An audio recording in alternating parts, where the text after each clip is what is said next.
Chapter 4196. Some people will faint. Some people will feel very sleepy and want to sleep. Moreover, they will sleep very deeply and won't wake up no matter what. Ah. Yoon Shusha let out a short ah and her expression changed. She suddenly remembered that day. In order to fulfill Yo-Yo's promise to Natalia, Gong Fan had personally made the dessert table. However, he suddenly fainted. When he woke up, he said that he was very sleepy. She hugged him and coaxed him to sleep. However, he had not woken up until now. He had not seen Gong Fan for a very, very long time. When Yoon Shusha thought of this, her heart felt like it was being stabbed by a knife. Alice saw that Yoon Shusha's expression was ugly and asked worriedly, "What's wrong? Why do you suddenly look so pale? Does that mean that Gong Fan was also hypnotized by Natalia's other personality?" When Alice heard this, her expression froze. "What do you mean?" Yoon Shusha immediately recounted what had happened that day to Alice in detail, excluding the cause and effect of the incident. When Alice heard this, her eyes flickered and her expression became very serious. When Yoon Shusha saw that Alice's expression did not look good, she also felt worried. "Actually, I have no way of knowing why Gong Fan hasn't woken up until now. I'm so afraid that he has disappeared from Yo-Yo's body. However, I can't ask and I can't see. I can only live in fear every day. There's nothing I can do. However, just as you said, I thought about it carefully. Indeed, on the day that Gong Fan had a problem, Natalia was also there. The symptoms basically match what you said. I'm pregnant. Could he have been hypnotized by Natalia? It's not Natalia," Hua Jin suddenly said. Yoon Shusha looked at Hua Jin and heard Hua Jin say, "Perhaps it's Natalia. Natalia would never do such a thing. You don't know her well." "No." Hua Jin's attitude was firm.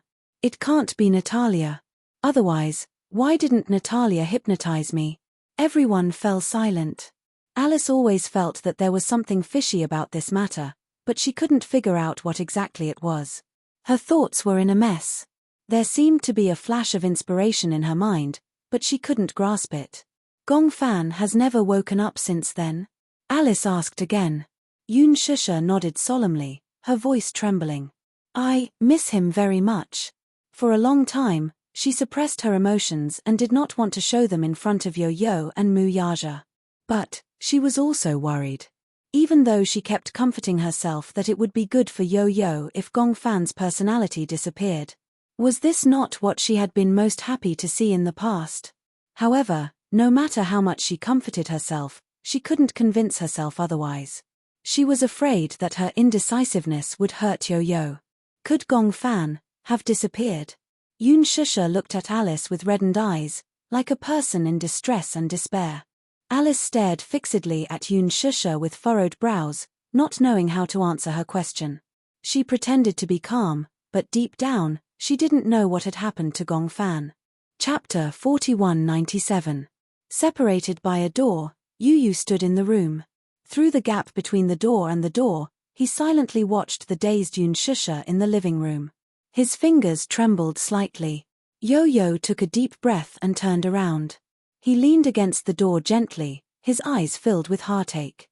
Gong Fan had indeed disappeared for a long time, but he didn't know why he had disappeared. However, he didn't know that his mommy was so worried about Gong Fan. She was probably afraid that he would be sad.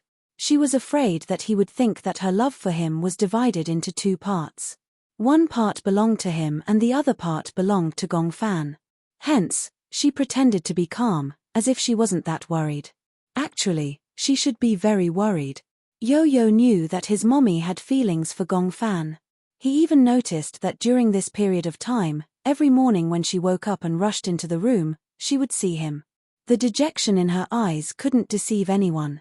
Yo-Yo closed his eyes and muttered, "Gong Fan, where have you been?" However, deep inside his body, there was no sound at all. Gong Fan had disappeared. Yo-Yo was feeling dejected when he suddenly heard Yoon Shusha's serious voice outside the door. "No. You can't take Yo-Yo and Natalia away." When Yo-Yo heard this, he turned around and looked through the gap in the door. He saw Yoon Shusha sitting on the sofa with a determined expression. I won't let you take Yo-Yo and Natalia away. It turned out that Alice had tactfully mentioned that she hoped that Yo-Yo and Natalia would be taken away for some research. When Yoon Shusha heard this, she was like a cat that had been provoked. She immediately became alert and her attitude was resolute. Although she still maintained a calm and polite attitude, the resistance in her eyes was obvious.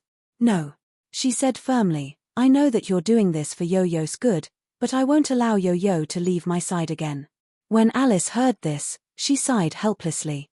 She understood Yoon Shusha's concerns. However, she had reaped what she had sown. After all, she had hypnotized Yo-Yo and wiped away Yo-Yo's memories. Yoon Shusha was more or less afraid of her. If Yo-Yo were to be handed to me, would you also be worried? Yoon Shusha didn't speak. She bit her lip and clenched her fists.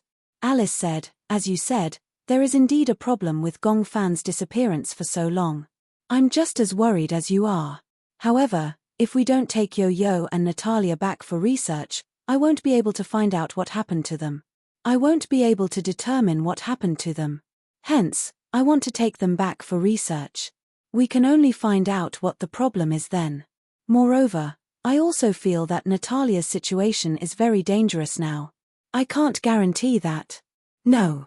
When it came to this topic, Yoon Shusha's attitude was as firm as steel. Alice immediately lowered her head helplessly and rubbed her forehead with a headache.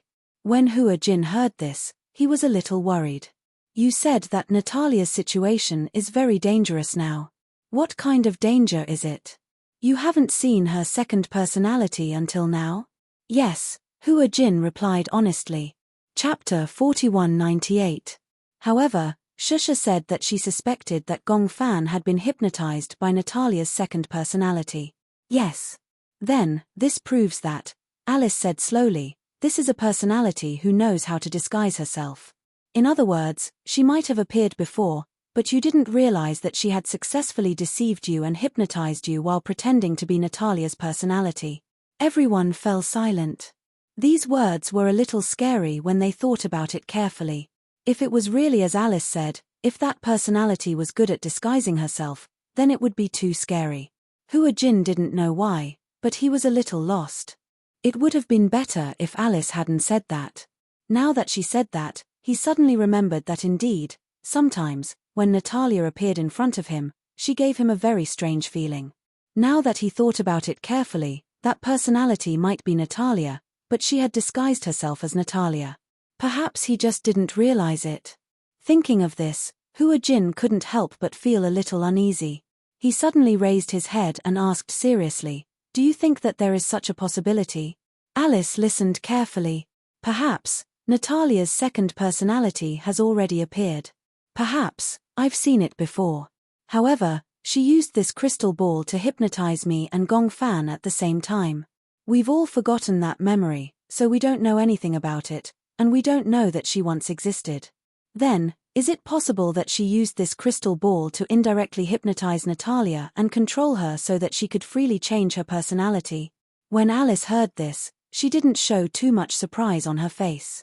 In other words, Hua Jin continued his analysis with Alice. Now that I've put away this crystal ball, Natalia has a feeling of anxiety. I've looked up information about hypnosis. If a person is hypnotized for a long time and the hypnosis is interrupted, the person's mind will become extremely anxious and reject the hypnosis. It can even lead to drowsiness, illness, and the deterioration of various immune systems. Alice nodded and felt that his analysis was very pertinent. I also have the same suspicion. So, because of this, I want to bring both of them back for observation for a period of time. Otherwise, I won't be at ease. However, as you can see, if I really bring both of them back, Shusha won't be at ease. Everyone fell silent again. Not only Yoon Shusha, but even Hua Jin was worried that Natalia would be in danger if she was taken away by Alice. After spending some time together, it was impossible to say that Hua Jin didn't have any feelings for Natalia. He couldn't bear to hand Natalia over to Alice. It was too risky. His heart would ache. He couldn't even imagine Natalia being trapped in the laboratory and subjected to those inhumane experiments. However, if he kept Natalia by his side, he couldn't guarantee that Natalia's condition would be stable. What should he do? Hua Jin was also in a dilemma. He raised his head and looked at Yun Shusha. He saw that she was in a daze, but he didn't know what she was thinking. Chapter 4199. Alice clenched her fists and suddenly looked up. Her expression was firm as if she had made a big decision. She said firmly, "Since you can't bear to part with Yo-Yo, then I'll come over. If Hua Jin doesn't mind, I'll settle down in his house. On one hand, I can take care of Natalia and observe her. On the other hand, I can monitor Yo-Yo's condition. This way, you won't be separated from your son. What do you think?" Hua Jin and Yun Shusha were in disbelief when they heard this. Especially Yun Shusha. She found it hard to believe that Alice would leave everything in Hurricane to take care of Natalia. What about your work at Hurricane? What are you going to do? What else can I do? I can only run from side to side. Otherwise, I won't be able to rest assured about Natalia and Yo-Yo. This is the only way. Alice said it casually. However, Yun Shusha knew from Gong Jie that although Alice was young, she had achievements that did not match her age. Hence, she had a lot of work to do at Hurricane. Was she willing to leave everything behind to take care of Natalia and Yo-Yo? Yun Shusha felt a little guilty. Hua Jin was also a little hesitant. Are you sure? I heard that you have a lot of work to do. You can't be running back and forth all the time, right? It's fine. Alice sighed deeply. Actually, I can understand Shusha. After all, Shusha is a little traumatized by my hypnotism. I understand that she doesn't dare to take the risk. But I can also understand you. But I'm still surprised that you and Natalia have such deep feelings for each other in such a short time. Hua Jin smiled embarrassedly when he heard this. He said helplessly, I just feel a little sorry for her. I want to give her a good childhood. At least, she doesn't have to spend all her time in the hospital. Upon hearing this, Alice's gaze warmed, but she couldn't help but tease. Are you being so careful because Gong Jie threatened you? I'm afraid that if I don't take good care of Natalia, Gong Jie will blame me. Hua Jin hesitated for a long time and had to admit, well, that's one of the reasons. Gong Jie said that if I didn't take good care of Natalia, he would kill me. It was as if a cold current had blown past. Alice and Yun Shusha looked at each other awkwardly and remained silent for a long time. They had almost been touched by the father-daughter relationship between Hua Jin and Natalia, but now, in the end, Gong Jie's threats were more effective. It was obvious that to Hua Jin, Gong Jie was a demon king. Even though he was afraid of Gong Jie, he still treated Gong Jie's words as an imperial edict. Alice resisted the urge to laugh and asked curiously, You are that afraid of him? You can't say that I'm afraid. Hua Jin said carefully. Then what is it? Yun Shusha and Alice asked almost at the same time. Hua Jin answered meticulously, I think it's respect. Respect? This word almost made Yun Shusha burst out laughing uncontrollably. Using the word respect was a bit too ridiculous. Chapter 4200. That's true. After hearing this, Hua Jin agreed that there was indeed nothing to fear from Gong Jie. Although his identity was a little shocking to ordinary people, once they were familiar with him, they would not be so fearful. But, for some reason, he was clearly hinting to himself that Gong Jie was just an ordinary person and there was no need to be afraid of him. However, every time Gong Jie stood in front of him, there was an invisible aura that felt like it was going to break his bones. Even if a person with a strong aura did not have any expression on his face, he was still imposing. However, for some reason, Hua Jin had an inexplicable desire to gossip about Gong Jie. Did you grow up with him? I guess so. When I met him, he was still a young and inexperienced teenager. However, after being in Hurricane for so many years, I heard his father gossip about what he was like when he was young. Yun Shusha was also interested. She and Gong Jie were separated when they were young and only reunited after a long time. Therefore, she was very interested in Gong Jie's childhood. What was Gong Jie like when he was young? Alice narrowed her eyes and frowned slightly. She thought hard for a long time but did not know where to start. How should I put it? Yun Shusha gave her a clue. When did Shoro Jie return to the Gong family? Alice was stunned. After hesitating for a long time, she said, I remember old master mentioning that when Gong Jie returned to the Gong family, there was an accident. I think you should know about that accident, Shusha. Because of a car accident, when old master brought Gong Jie back, he seemed to have lost that part of his memory. He only remembered that he had an older sister. According to him, the rest of his memories were blurry. When he returned to the Gong family at a young age, he lost his mother and older sister because of a car accident.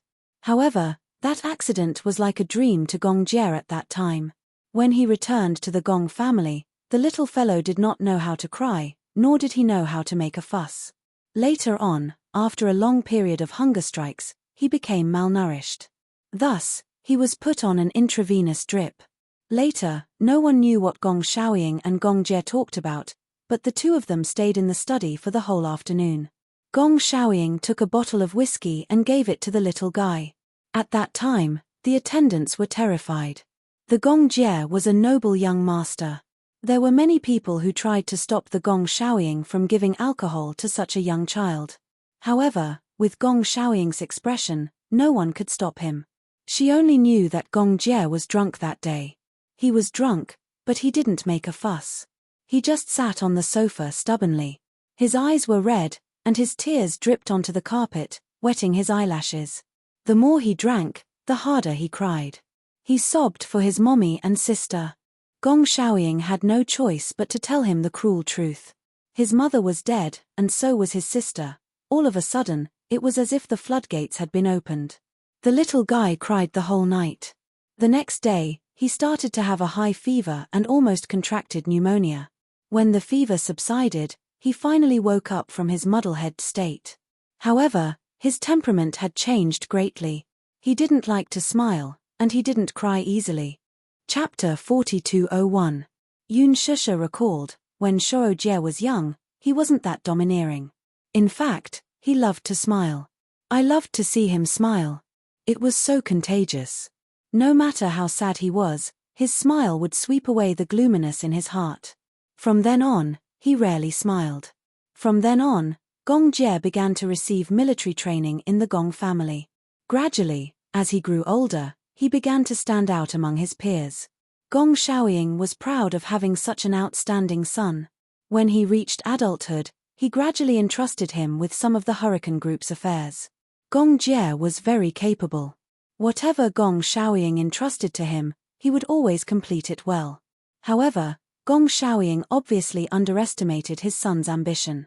As the saying goes, the younger generation will surpass the older. This saying was true. Gong Jie's ambition would only be greater than Gong Shaoying's, not less than Gong Shaoying's.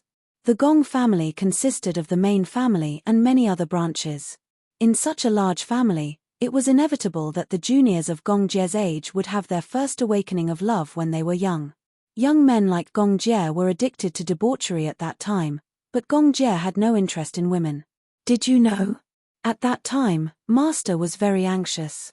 He thought that his son's orientation was abnormal. That's why he's been hinting to Gong Jie to find a girlfriend. For some reason, Hua Jin's eyelids twitched violently when he heard Alice's words. He didn't dare to look into Alice's eyes. He thought to himself, could it be that Gong Jie really had no interest in women? Yun Shusha was also worried. I also feel that Shou Jie has no interest in women, but that shouldn't be the case, right? A straight man like him shouldn't like men. After pausing for a moment, Yun Shusha changed the topic. However, even if Shou Jie likes men, I will support him. As long as it's someone he likes, I will support him unconditionally. Cough. Hua Jin happened to be drinking water and choked at the wrong time. Yun Shusha looked at him and rebuked, you can even choke on water. Nothing. Hua Jin quickly added, I was scared by you. However, Gong Jie definitely doesn't like men. Are you sure? Alice disagreed. Most of the men I've seen think with their lower bodies. Logically speaking, adult men should have physiological needs that other men have, right? Even if he didn't talk about feelings, it was too illogical that he didn't have a woman after so many years. Anyway, everyone in the Gong family thinks that is abnormal. Cough. This might not necessarily be the case. Some men have better self-control. Haha. Alice couldn't help but say, "You really don't understand men. Could it be that you've never had a woman before?" Hua Jin looked away guiltily. He had a woman. However, he had never been willing to have one. Speaking of which, he didn't seem to have any special feelings for a woman.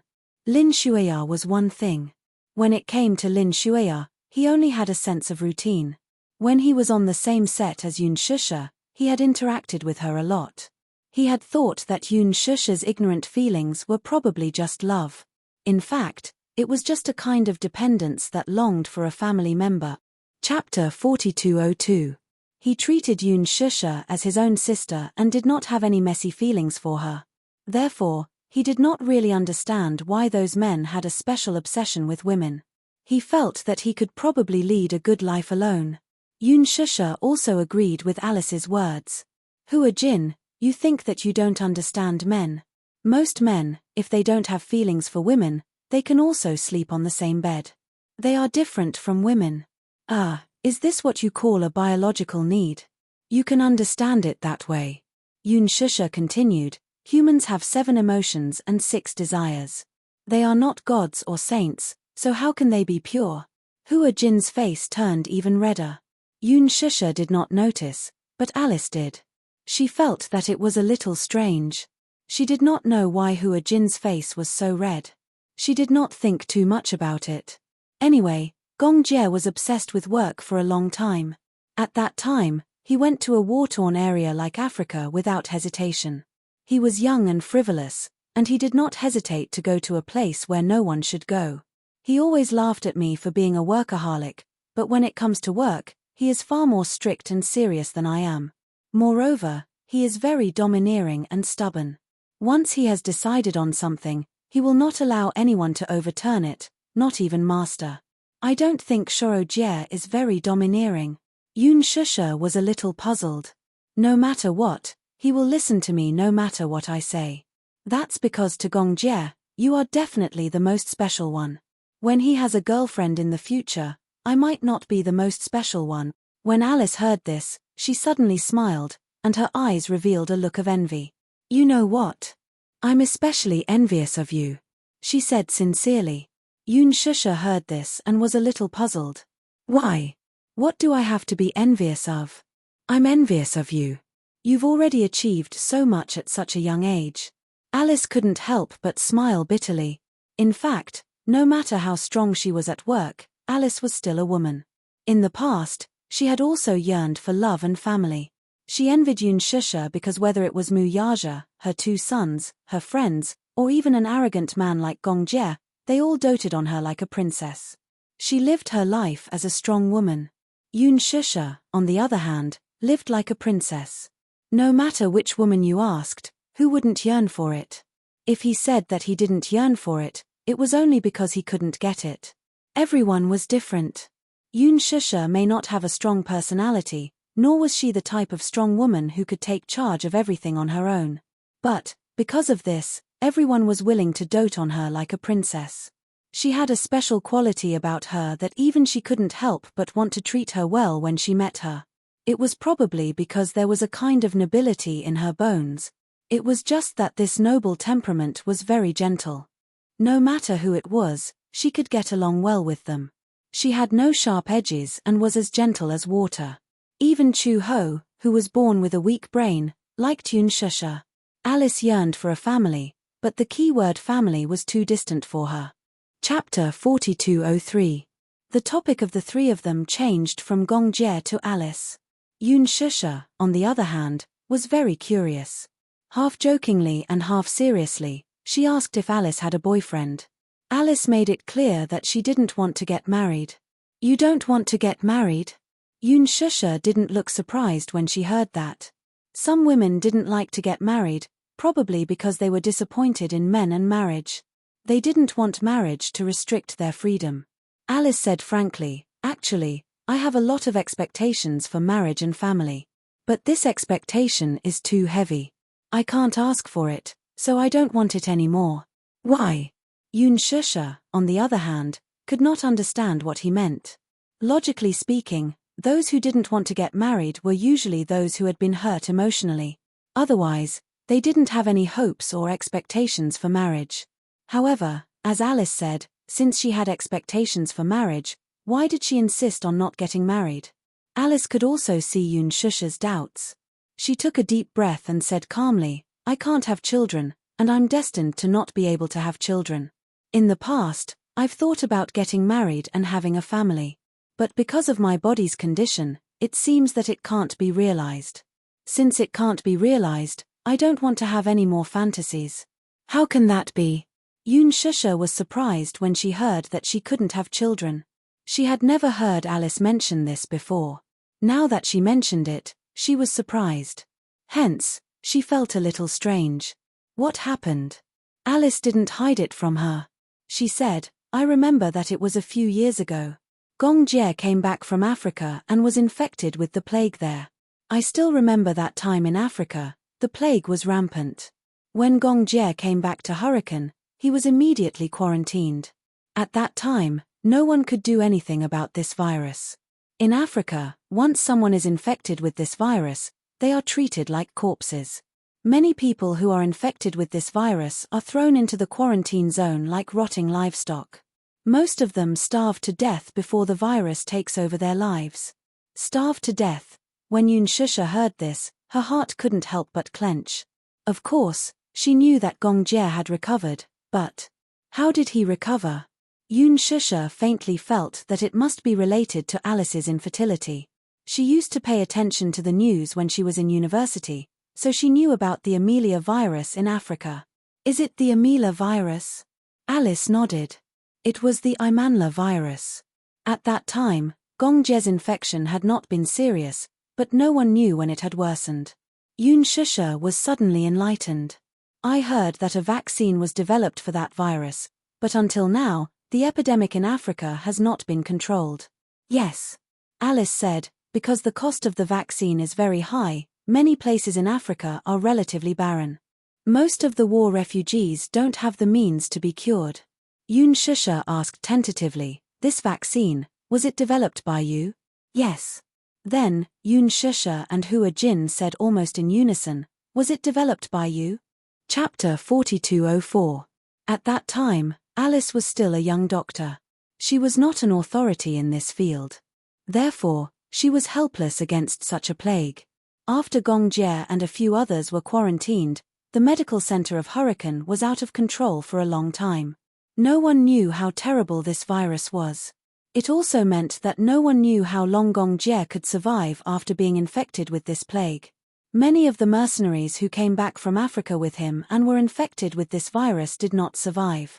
Therefore, Alice was very nervous at that time. More importantly, in the end, even though the preliminary vaccine had been obtained, no one dared to put it into use without testing it first. No one dared to test it on Gong Jie's body. Therefore, at that time, Alice did not know what she was thinking. She appeared in the laboratory and calmly proposed the idea of using herself as an experiment subject. Everyone was overjoyed. At that time, Alice was still very young and had not entered Hurricane yet. She was just an intern in the medical center and was not considered an experienced doctor. Therefore, in the eyes of many people, she was worthless. However, since she was willing to use her body as the price, the researchers who were researching the vaccine were naturally surprised. However, Alice was also informed in advance that because the vaccine was the preliminary vaccine, once the implantation failed, the virus would backfire and her life would be in danger. Alice understood, but she was not afraid. She did not hesitate to use herself as an experiment subject. However, as expected, the experiment failed and the virus backfired. She was infected with the virus and was finally out of danger after a few days and nights of emergency treatment.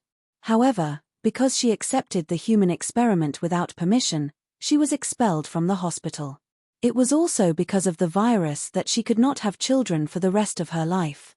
Because of the infection of the virus, most of the chromosomes in her body were destroyed. Even if she could have children, there was a terrible possibility that she would give birth to a deformed child.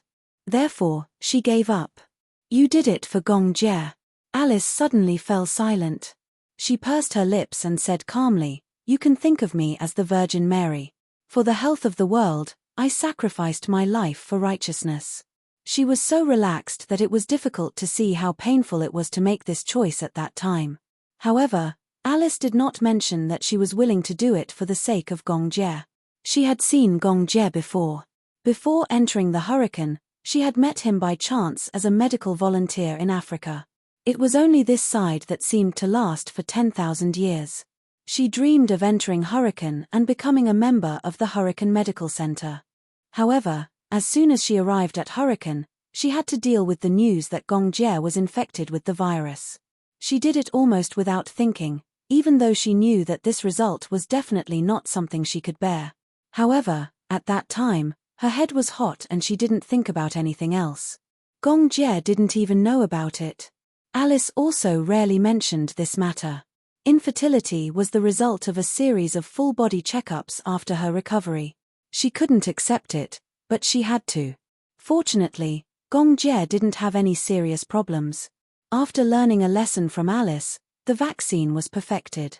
Therefore, Gong Jie recovered very well. Chapter 4205. This was enough to make Alice feel gratified. At least, Gong Jie was doing well. She liked Gong Jie. Although it wasn't love, this kind of liking was enough for her to give her all. However, she had never confessed her love for Gong Jie to anyone. It wasn't that she didn't think that she was worthy of Gong Jie, but she knew that Gong Jie had no interest in her. If the feelings of liking someone were not mutually willing, then it would only become a burden to reveal one's heart. Hence, Alice had never mentioned this matter to Gong Jie so that he wouldn't feel burdened. She also didn't feel that Gong Jie had to reciprocate her love and her efforts. This wasn't liking someone. This was kidnapping. This was extortion. This wasn't her motive, and it wasn't her style of doing things.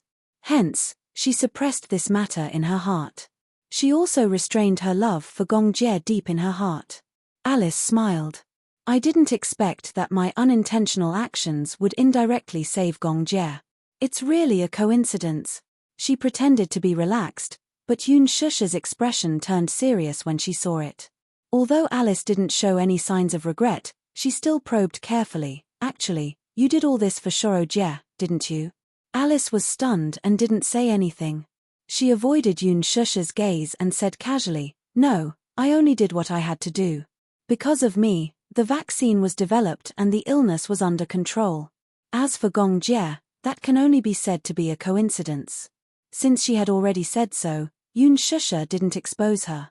However, she could see that Alice was restraining her love for Gong Jie. She was almost certain that Alice had ended up infertile because of Gong Jie. However, she could understand Alice's feelings even if she didn't say it out loud. Because, if it was a love that was destined to fail, once spoken, it would become a burden. Alice didn't want to put any burden on Gong Jie. Thus, she looked calm and collected, carefully protecting her last bit of dignity.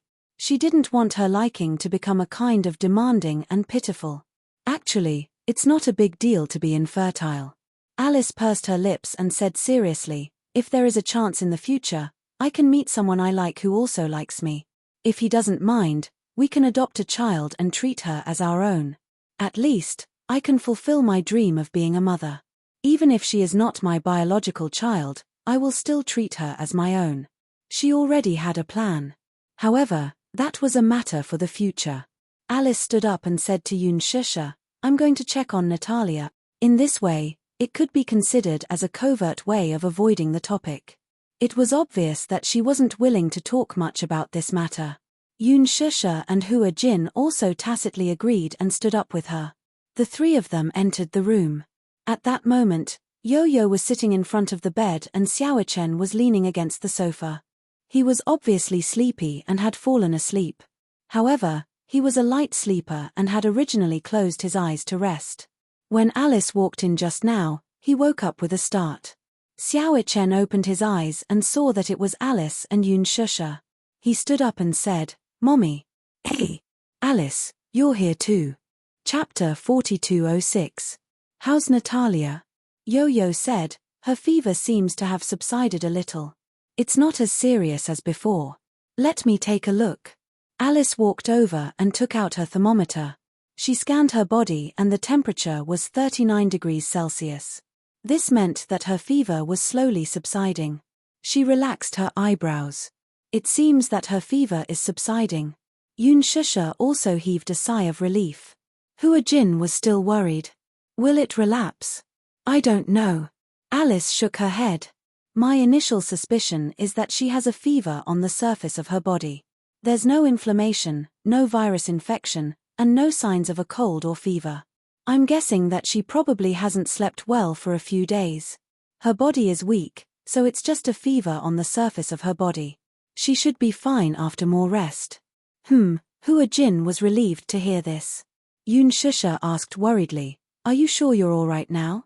39, 8 degrees Celsius. This number scared me. Yo-Yo's body was weak when he was young, but he didn't have such a high fever. Alice comforted her. Don't worry, she'll be fine. If anything happens, I'll ensure her safety. Since I'm here today, I don't plan to leave. Don't worry and have fun. It's rare that you have a break, so you should enjoy it. Leave Natalia to me. Hua Jin couldn't help but feel worried when she said this. He said sadly, I don't have the mood to play anymore seeing her like this. It's okay, I'll stay here to keep her company. Alice nodded. Don't worry, she'll have a good night's sleep. If there are no accidents, her fever should be gone by tomorrow. That's good. With Alice around, Yoon Shusha was relieved. She noticed that Yo-Yo's eyes were glued to Natalia, so she walked over to him and squatted down gently. She said seriously, stay here and take good care of Natalia, okay? Yo-Yo looked at her and then at Alice. Suddenly, she said, since Alice is here, she will take good care of Natalia. I want to accompany Mommy. Yoon Shusha was a little surprised when she heard this. She was not surprised that Yo-Yo liked to stick to her since she was young. But, at some point, Yo-Yo also started to become independent. Slowly, she no longer relied on her as much as before. She originally thought that Yo-Yo wouldn't bear to leave Natalia and would stay to take care of her. She didn't expect him to say that he wanted to stay with her. Yoon Shusha couldn't help but laugh. Mommy isn't sick. Why do you suddenly want to accompany Mommy? Mommy doesn't need Yo-Yo to accompany her if she's not sick. Yo-Yo suddenly stuck to her and held her hand. He snuggled into her embrace and said coquettishly, I just want to accompany Mommy. It was rare for Yo-Yo to act coquettishly. Whenever he acted coquettishly, it was as if he had returned to the time when Yo-Yo was 6 years old. He wanted to stick to her all the time, like a little tail that couldn't be shaken off. Yoon Shusha's heart instantly softened, and her heart collapsed. She gently lifted Yo-Yo up. He was already more than 10 years old. When she lifted him up, he instantly rested his head gently on her shoulder, just like when he was young.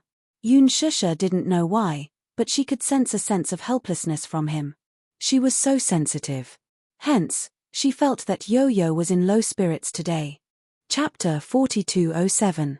It's nothing. Yo-Yo's voice was muffled. It was not loud, but it sounded weak. I want to be with Mommy. Yoon Shusha's eyelids suddenly twitched. She frowned slightly.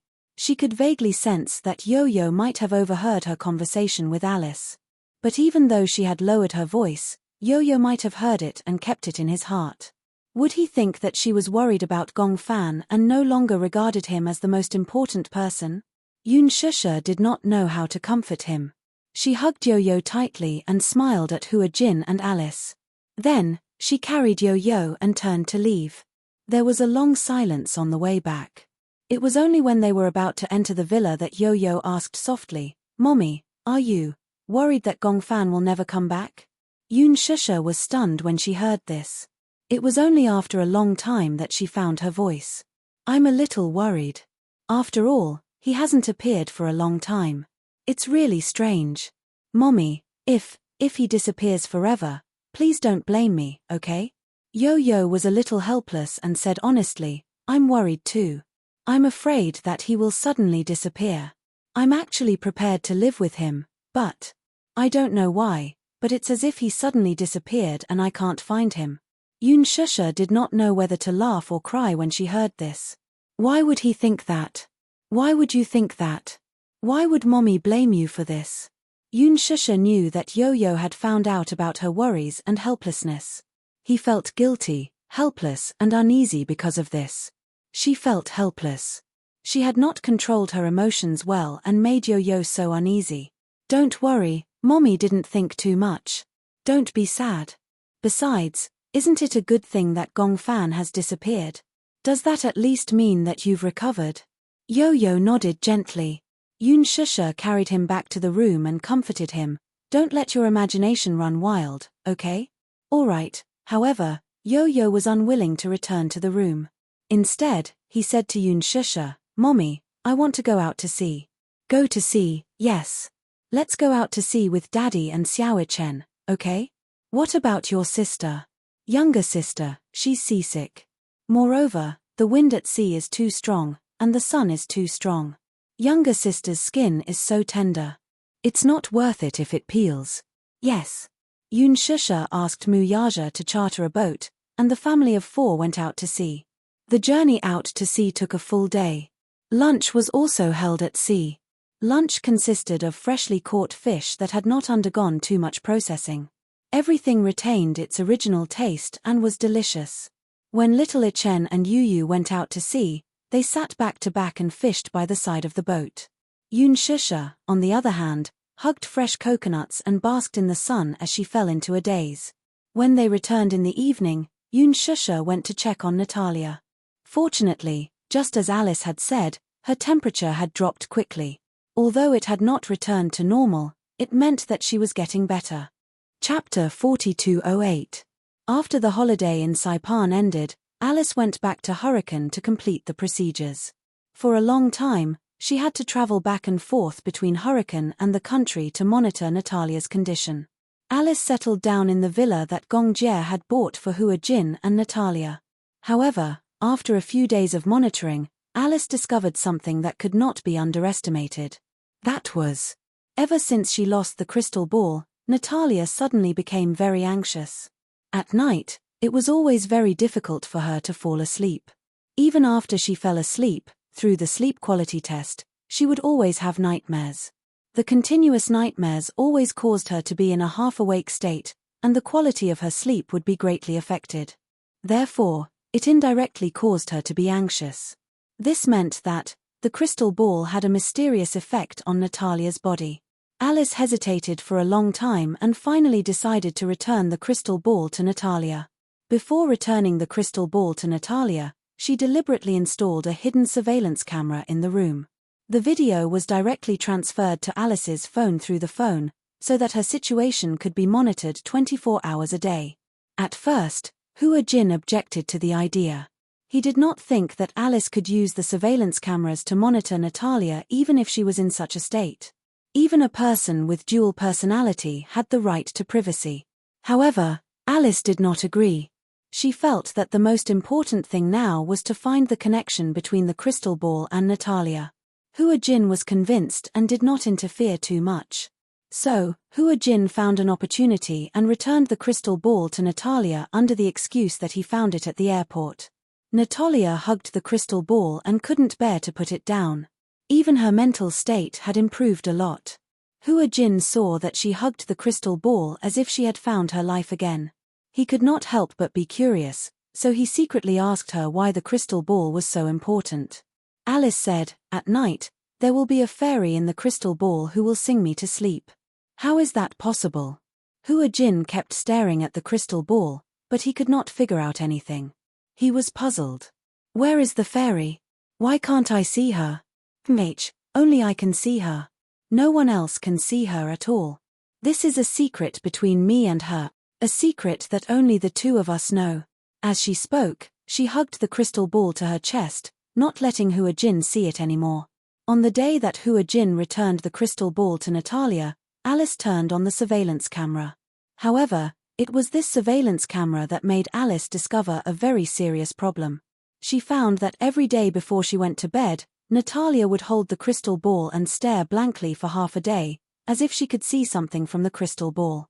But then, there was an obvious change in her condition. This state was not unfamiliar. Alice knew very well that Natalia had been hypnotized into this state. How could this be? This was somewhat beyond Alice's knowledge. Logically speaking, even if it was hypnotism, it still required the hypnotist and the hypnotist to work together. Not one of them could be missing. The crystal ball was nothing more than an auxiliary tool. Chapter 4209. What was even more surprising was that Alice finally discovered Natalia's second personality during the surveillance. Natalia appeared. It was early in the morning. Alice set an alarm to wake up. Usually, Natalia would wake up at 8 o'clock, but Alice would set an alarm at 7 o'clock. She would wake up early and pay attention to Natalia's situation at all times. She clearly noticed that the moment Natalia opened her eyes, she became a stranger. She didn't know that there were surveillance cameras in the room, and she didn't know that her every word and action was being monitored by Alice. Not to mention her, even Hua Jin didn't know where Alice had secretly placed the surveillance cameras. In fact, Alice had placed the surveillance cameras very discreetly. There were a total of 10 corners in the entire bedroom, and they were secretly placed with surveillance cameras. One of them was at the head of the bed, directly facing Natalia's face. When she woke up, she didn't have Natalia's usual eyes, but a pair of cold eyes that Alice had never seen before. Cold, dark, and without a trace of the mortal world. This must be the second personality that Professor Romanka had induced, Natalia. She first sat up from the bed, but she didn't put on her clothes immediately. Instead, she sat on the side of the bed for a while. Then, she walked to the desk and sat down. Then, she stared at the calendar for a long time. She seemed to be observing the date and something else. Alice looked at it seriously. She realized that other than the change in Natalia's eyes, there were more strange behaviors. Only then did she really believe that the person in front of her was Natalia's second personality, Natalia, and not Natalia. This at least proved that Professor Romanka's creation theory was absolutely successful. Even if a person had a normal personality, they could still create a dual personality through acquired means. This result almost overturned the understanding of all researchers. Alice got up. At the same time, Hua Jin had also gotten up and was preparing breakfast. Natalia's breakfast had always been prepared by Hua Jin. Seeing that Alice had woken up, he was a little surprised and asked curiously, "Why are you up so early?" Although Alice got up early, she didn't have the habit of eating breakfast, so she didn't go downstairs every morning. Alice said to Hua Jin, "There's a problem." "What happened?" "I have a feeling that Natalia might have switched to a second personality today." "Just pretend you don't know." Hua Jin was slightly surprised, but before he could ask anything, Natalia had already come downstairs. Alice still had doubts about whether the woman was Natalia or not, so she still had her reservations. She assumed that the woman was Natalia for the time being, but she was still suspicious. When Natalia came downstairs, Alice observed her closely. From the angle of the surveillance camera, Natalia was cold and indifferent. She didn't even look like a normal child. But once she came downstairs, she showed Natalia's usual innocent expression. "Morning." She walked to the dining table and sat down obediently with an innocent expression on her face. "Are you still having ham and bread today?" Chapter 4210. "I don't want to drink milk anymore. I'm tired of drinking milk every day." She said so. Alice instructed Hua Jin to prepare yogurt without batting an eyelid. She asked, "Is yogurt okay?" "Yeah, that's fine too." Natalia nodded. From her expression, it seemed that she was no different from her usual self. However, Alice felt a chill run down her spine. The Natalia in front of her didn't seem to be any different from her usual self. However, Natalia's cold gaze when she got out of bed still left a deep impression on her. Could it be that all this was her disguise? Alice couldn't help but suspect. Was Natalia a good actress? Hypothetically speaking, this was the case. Natalia was familiar with Natalia's personality in everyone's eyes. Hence, she would deliberately imitate Natalia's every word and action. She even knew what Natalia liked. Yogurt, ham, comic books, swings. However, when Hua Jin placed the yogurt in front of her, Natalia was obviously a little hesitant. However, after a short while, she picked up the cup and took a sip. She knew Natalia's likes and dislikes. Hence, she played the role of Natalia without batting an eyelid. Alice acted as if nothing had happened. She didn't want to make her suspicious. A day passed and nothing seemed out of the ordinary. Natalia was obviously not close to her. After breakfast, she returned to her room. Through the surveillance camera on her phone, Natalia was sitting at her desk, obediently flipping through her comic book. She seemed to be enjoying it. She didn't seem to have changed much from before. Could it be that scene in the morning was her imagination? Alice wondered. Soon, the day passed. Natalia went to bed early as usual. However, she keenly noticed that she did not hug the crystal ball before going to bed that day. Instead, she marked a circle on the calendar and went to bed early. Alice sneaked into her room while she was asleep. At that moment, the room was unusually quiet. Only the sound of Natalia's breathing could be heard. It was obvious that she had fallen asleep. After making sure that she was asleep, Alice flipped through the calendar. She was shocked to find that there were circles on the calendar. Not every day had one. On average, there were only 2 circles a week. At most, there were 3 circles. This phenomenon had existed tacitly for 2 months.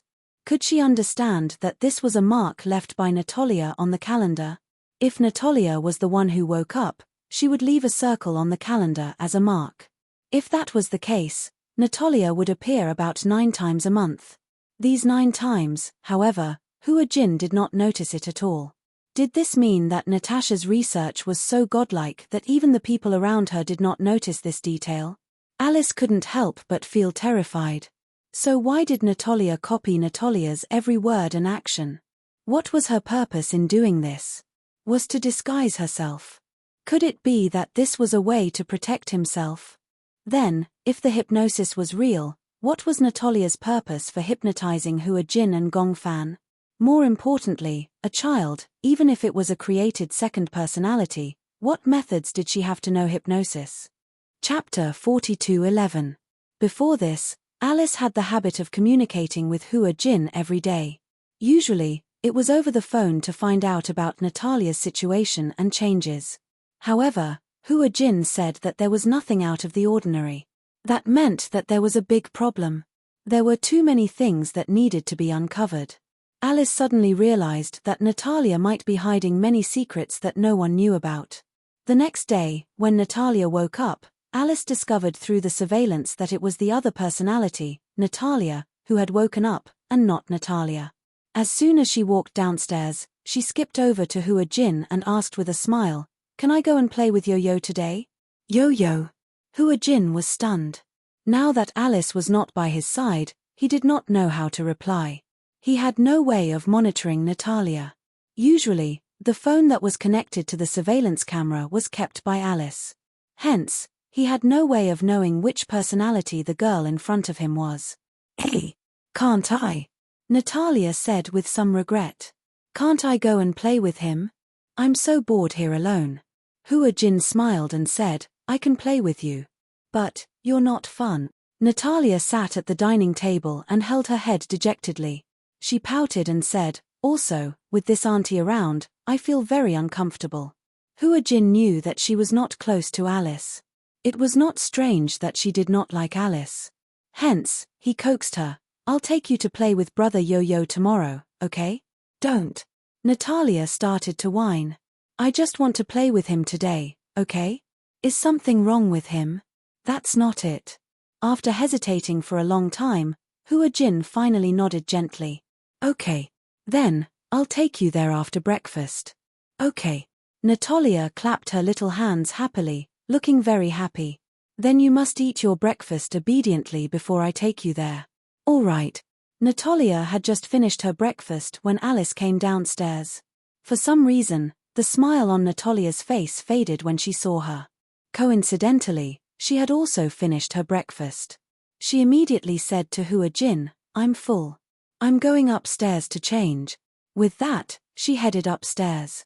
Alice looked back at her and asked curiously, "Change clothes? Where is she going?"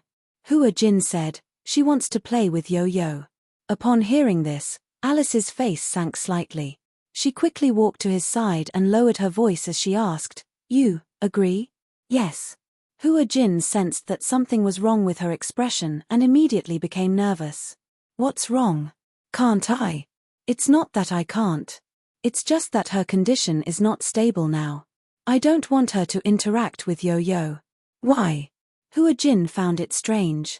I don't think there's anything wrong with her. Just because you can't see it doesn't mean it doesn't exist.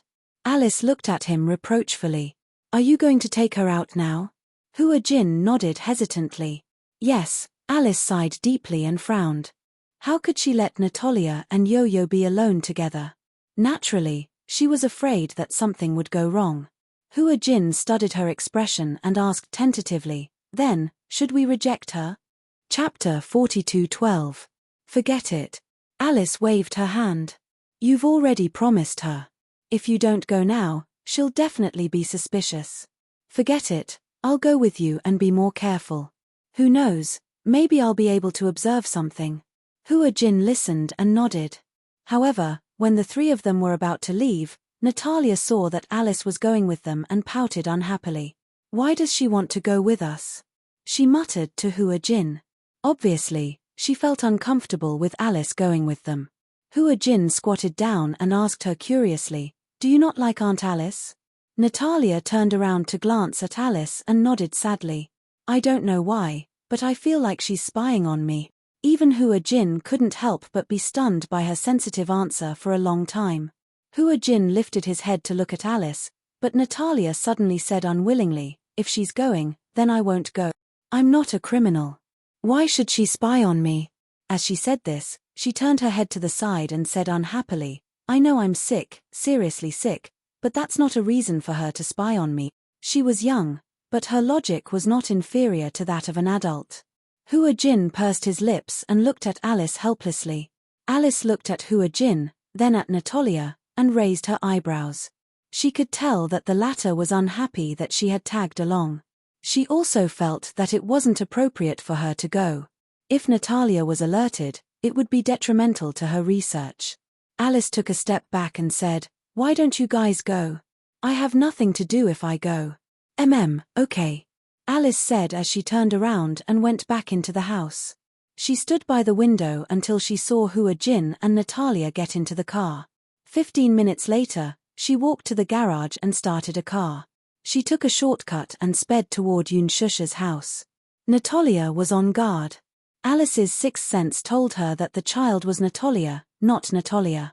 Therefore, she absolutely could not sit back and do nothing.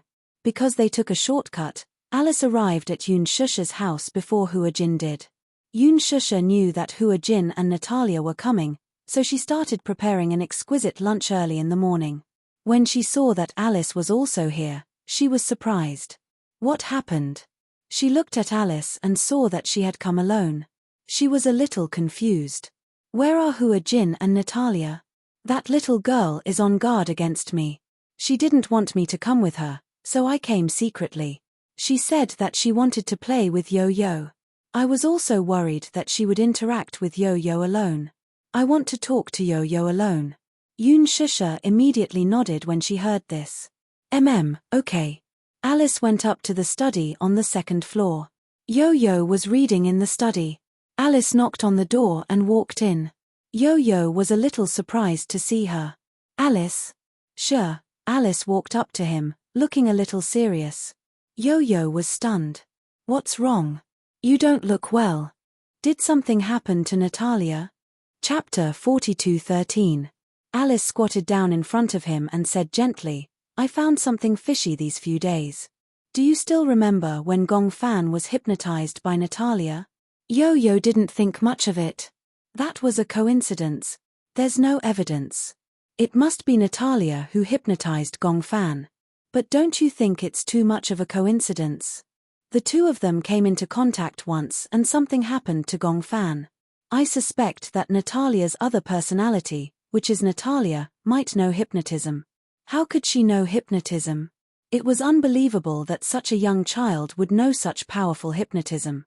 Yo-Yo found it hard to believe. Even a hypnotist like Alice only finished her apprenticeship a few years ago. Other than Gong Fan, you haven't had any direct contact with Natalia. There are too many unknown possibilities. You can't say for sure, and I don't dare to make a conclusion either. Yo-Yo nodded slightly. I understand. You want me to be careful. Alice explained some of the usual hypnotism techniques seriously. Do you know about awake hypnotism? Yo-Yo shook his head. He didn't understand the field of hypnotism. Do you remember that I hypnotized you before? Yes, I remember that. Yes, that's trance hypnotism. Trance hypnotism? Yo-Yo didn't understand. What's the difference between the two? There's a big difference. When a person was awake, asleep, dreaming, and feeling happy, the brain would operate at different frequencies and release different chemicals. The different frequencies of the brain could cause different physical sensations, such as fatigue and relaxation. Hypnotism interfered with these frequencies. In other words, it interfered with the brain waves. Trance hypnotism was when a person was tired, asleep, or in a trance. The hypnotist interfered with the brain waves to achieve the goal of hypnotism. However, awake hypnotism was the highest level in the field of hypnotism. Awake hypnotism wasn't something that any hypnotist could do. Awake hypnotism required a hypnotist's talent. In other words, it had nothing to do with age. There were many classic examples of lucid hypnosis in the real world. For example, when people saw red, they would immediately think of the national flag and blood donation. When they saw yellow, they would think of sunflowers. Then, when red and yellow were together, they would think of McDonald's. This was the sober hypnosis used in commercials. As for the general public, there was no lack of a minority who accepted such clear-headed hypnosis suggestions. Alice suspected that Natalia had used sober hypnosis on Gong Fan. However, she wasn't present at the time, so she didn't know what had happened. But after Gong Fan saw Alice once, he never returned to this body, did he? Yo-Yo nodded. After hearing what he said, he also felt that this was a little too suspicious. Then, what is her goal? Yo-Yo's question stumped Alice. Even she could not be sure why Natalia would do that, and why she would use lucid hypnosis. She had thought of many possibilities, but none of them could be valid. However, her sixth sense told her that there must be something that she had missed. However, I don't understand. What's the benefit of Natalia hypnotizing Gong Fan? Chapter 42:14. I don't know. But I think there is something suspicious. You blurted this out of the blue. When Alice heard this, she was surprised. Go ahead. Professor Romanka worked so hard to cultivate Natalia and used her as an experimental specimen. Why did he let us take Natalia away so easily? Don't you think it's suspicious? Alice was stunned. Yo-Yo looked at her and said, I think the real suspect is Professor Romanka. Do you think it's possible for someone else to control her personality? Well, I can't tell you now. Maybe it sounds like a fantasy story, but I do think it's suspicious. Maybe I'm just imagining things. Alice was at her wit's end. But now was not the time to talk about this. Alice looked dispirited. I don't know what went wrong. Anyway, you have to be careful when you interact with Natalia. For example, if you feel tired, don't look into her eyes, her expressions, and her movements. Is it so scary? Yo-Yo was puzzled. Even if I'm not asleep, I can still be hypnotized by her. If you feel tired, that's when your brainwaves are at their weakest. It's also the time when you are most susceptible to interference. Yo-Yo nodded seriously. Okay, I understand. Downstairs, the sound of a car engine could be heard. Alice sensed that someone had arrived. She said to Yo-Yo, I'm going to the room upstairs. If anything happens, let me know, okay? I'll be upstairs. I'll try my best not to make any mistakes. If Natalia finds out that you're upstairs, she'll be suspicious. Then, all our efforts will be in vain. Alice was stunned. She did not expect Yo-Yo to be so wise. Okay, I got it. Alice went upstairs. Yo-Yo went downstairs. At this time, Hua Jin was holding Natalia's hand as they walked in. When Natalia saw Yo-Yo, she showed an unprecedented enthusiasm. Yo-Yo. She skipped over and held his hand, revealing a cute smile.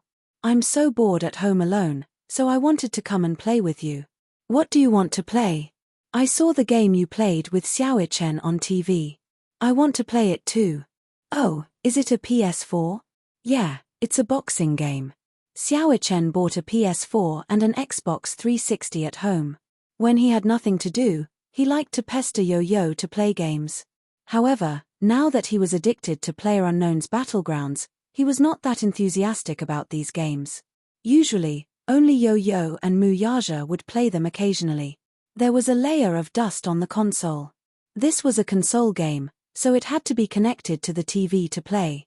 The graphics were very clear, and it was similar to many games in the arcade. There were fighting games, which were good for intelligence. The last time Natalia saw Yo-Yo and Xiaochen playing Tekken 7, she was very interested in it. Hence, she said that she wanted to play with Yo-Yo. However, she had to go home later, so she did not play. Chapter 42:15. The two little guys surrounded the TV and played with relish. Yun Shusha brought the desserts over, but she realized that Yo-Yo was obviously not in the mood. He was looking at the television, but it was as if he wasn't looking at the screen. He was holding a controller in his hand and randomly pressing buttons. Even so, he was randomly pressing buttons in the air. Natalia's face was red from playing with all her might, but she was still no match for Yo-Yo. "Oh, why do I keep losing to you?" Natalia was huffing and puffing her cheeks. It was obvious that she was playing with fire. Yo-Yo finally came back to his senses and said apologetically, "Oh, I'm sorry. I was thinking about something just now and wasn't playing seriously." Natalia's face was full of question marks. Yo-Yo said straightforwardly, "Maybe if I play seriously, I won't be able to beat you." He thought that he was trying to coax her. However, in Natalia's eyes, it was a provocation. She pouted and said, "What do you mean by that? If you're not playing seriously, then wouldn't I be killed by your finger if you play seriously?" "That's not necessarily the case." Yo-Yo said seriously, "In this game, Xiaochen is still better. I've never been his match." "Chimph, why won't you go easy on me?" Natalia was obviously unhappy that she had lost. She threw the controller aside and hugged her knees, looking aggrieved. Yo-Yo pursed his lips. It was obvious that he was still thinking about something. Natalia suddenly stood up and ran upstairs. She was obviously a little angry. Hua Jin saw this. If it was in the past, he would have laughed. She must be angry, so he planned to coax her. She was obviously waiting for Yo-Yo to coax her. However, Yo-Yo was unmoved. He knew what Natalia's motive was. He could even imagine that she was waiting for him to coax her. Alice had previously warned him not to be alone with Natalia. He shouldn't create this opportunity, and he shouldn't let it happen. Yo-Yo suspected that Natalia wanted to play the game with him so that she would lose on purpose and run to the room to wait for him to find her. This way, the two of them would have a chance to be alone. He believed Alice's warning. Hence, when Natalia ran upstairs, he didn't do anything.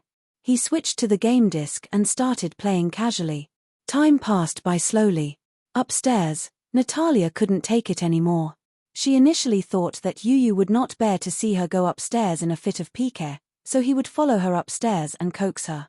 However, after waiting for so long, she still didn't see anyone. She felt strange. Alice's guess was right. The Natalia in front of him wasn't Natalia at all. She was Natalia, who had taken over her body. She had tried so hard to be alone with Yo-Yo. Alice had already seen through her and told Yo-Yo in advance. Yo-Yo naturally believed her. He didn't believe that Alice would harm him. However, he had already felt that there was something wrong with Natalia. Natalia couldn't sit still anymore. She carefully pushed open the door to the room and felt her way to the staircase. From her angle, she saw Yo-Yo sitting on the sofa in the living room. He was holding the controller and looking at the game calmly. She widened her eyes in surprise. He seemed to be unmoved by her anger. In fact, he looked cold. What was going on? Chapter 42:16. Natalia could tell that Yo-Yo had special feelings for Natalia. It was not the kind of pure friendship between children. It was not exactly love, either, but she could not pinpoint exactly what kind of feelings it was. She only knew that Natalia had a special place in the boy's heart. She took advantage of this. Natalia secretly bit her finger. She was close to the time limit that Professor Romanka had set for her. She had to complete this task as soon as possible. Otherwise, she did not know how to explain it to Professor Romanka. Yoon Shusha walked from the kitchen to the living room. Out of the corner of her eye, she caught a glimpse of Natalia hiding in the corner of the stairs. She pretended not to see her and walked to Yo-Yo's side. She handed him a glass of fresh apple juice. Your favorite apple juice. Yo-Yo loved to eat apples.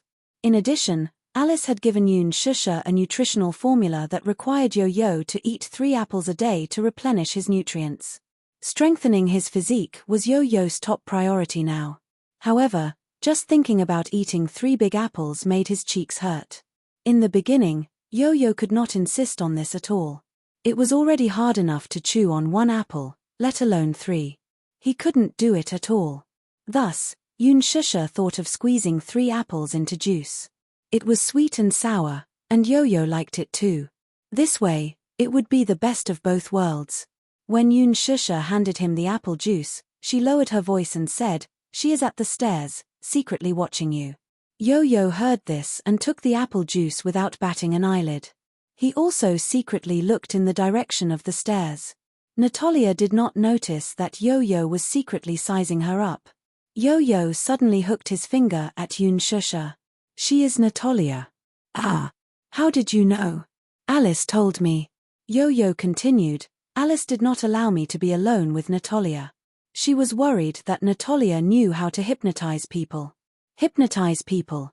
Yoon Shusha heard this and her heart trembled. She recalled that time when Yo-Yo was hypnotized and his personality was sealed. She even thought that Yo-Yo's personality would never come back. Therefore, she was very nervous and could not help being careful. "Don't be nervous," Yo said, "I will protect myself. Just pretend that you did not hear anything." "Okay."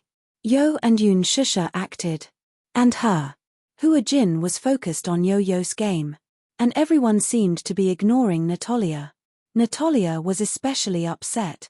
Could it be that she had been seen through? Impossible. She had tried very hard to imitate Natalia's words and actions. How could she be seen through? However, Yo-Yo's attitude towards her had turned cold. That was a fact. Natalia went back to the room.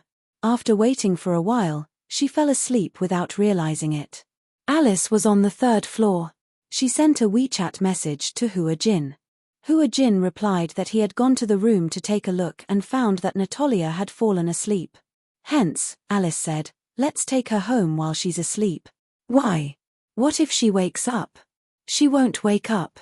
Once a child of her age falls asleep, she won't wake up so easily." Chapter 42:17. Hua Jin carefully carried Natalia into the car and went home early. Alice finally came down from upstairs. When Yo-Yo saw her, he immediately stood up and said without hiding anything, "I've noticed it too. Natalia's second personality is called Natalia, right?" "Yes, I remember mentioning this name to you. She seemed to be able to create an opportunity to be alone with me today." Yo-Yo frowned. "What's going on? Have you finally noticed what's wrong with her?" Alice said honestly, "There aren't many clues now. I'm worried that Natalia's second personality is too shrewd and will realize that I'm observing her sooner or later. In this way, if she raises her guard, I won't be able to notice anything fishy about her." "Then are you sure that Gong Fan's disappearance has something to do with her?" When Alice heard this, she took a deep breath and said in a low voice, "I'm sorry, I'm not sure. I'm just suspecting. But I feel that the possibility of it being related to her is very high. That's why I hope that you'll raise your guard so that you won't make the same mistake again." When Yoon Shusha heard this, she couldn't help but hug Yo-Yo tightly. Yo-Yo looked up and saw Yoon Shusha's forbearing gaze. He turned around and said to Alice, "How do you know about Gong Fan's current situation?" Alice was stunned. "What do you mean? You also know that Gong Fan has disappeared for too long. Did he really disappear, or did something happen because of Natalia? Is she in danger? I want to ask you to help me find him." When Alice heard this, she was surprised. She said half jokingly, half seriously, "Isn't Gong Fan's disappearance good news to you?" When Yo-Yo heard this, he was in a daze for a long time. Then he lowered his head and said in a low voice, "In the past, I probably thought that if Gong Fan suddenly disappeared without a trace, it would be something to be happy about. At least, his departure wasn't accompanied by too much pain. But now, I don't think so. Why? Alice didn't know if she should ask, but she still wanted to know more about Yo-Yo's feelings. Yo-Yo said honestly, whether it's him or me, we're all part of this life. Without him, I'm not me, and without me, he's not him. We was the name, the miracle that was formed. I couldn't lose him. Mommy couldn't lose him either. Yuyaro couldn't lose him. Xiaochen couldn't lose him either. If he was so important, why did he disappear just like that? In the past, I felt that he had occupied my body for too long, so I couldn't spend more time with Mommy. Now, if he can hear me, I want to say that I'm willing to sacrifice more time for him to come back.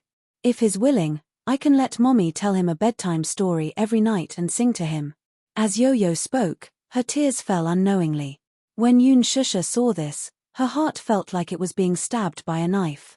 Her heart ached as she hugged him. Yo-Yo, don't be sad, how can I not be sad? Chapter 42:18. Yo-Yo suppressed his sadness and said, he didn't say goodbye and left without saying goodbye. No one knows where he went. Every night, I would call his name repeatedly before I went to bed, but he didn't seem to hear me. I was thinking, where did he go? Did he not want Mommy and me anymore? He made Mommy sad. I hate him. Yun Shusha was helpless and sad. She secretly wiped his tears and said, Yo-Yo, don't be so sad.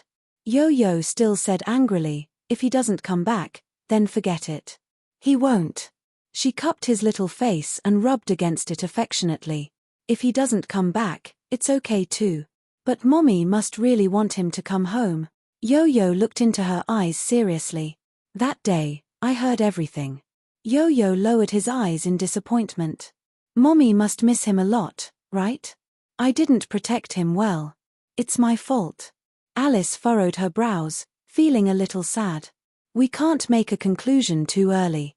No one knows what Natalia did to Gongfan, but Gongfan's personality shouldn't disappear so easily. Yo-Yo looked at her in surprise. How can you be so sure?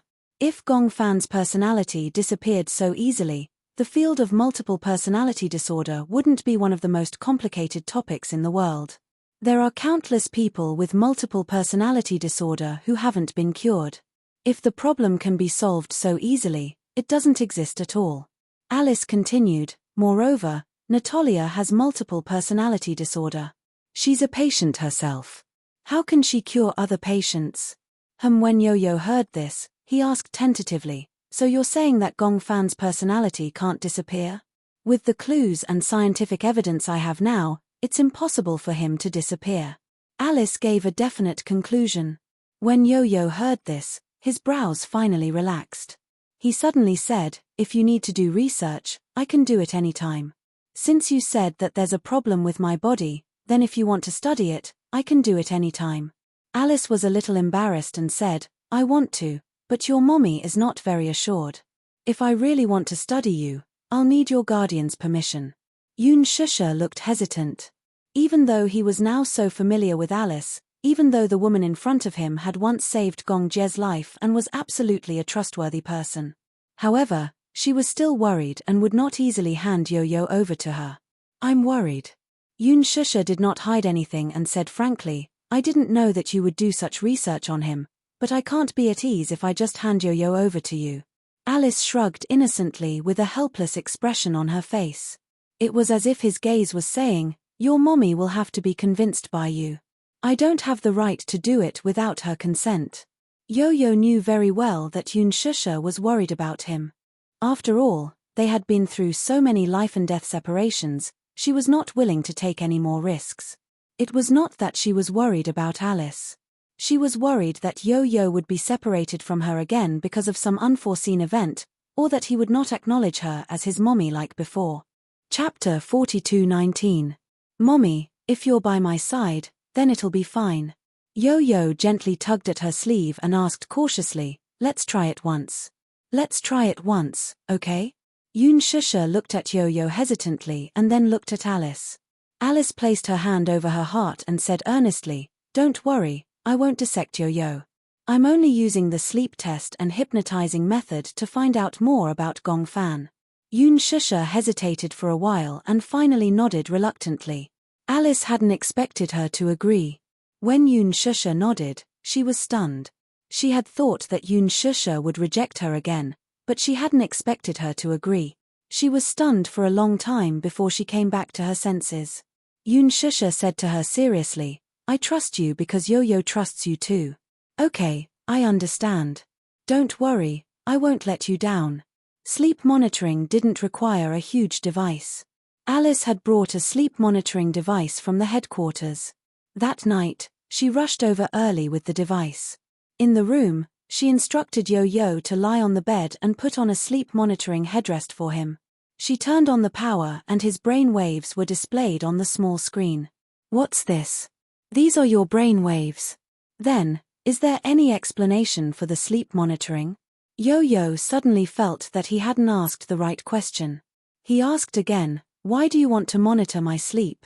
"It monitors the frequency of your brain waves when you sleep. From the details of the frequency, we can find many problems."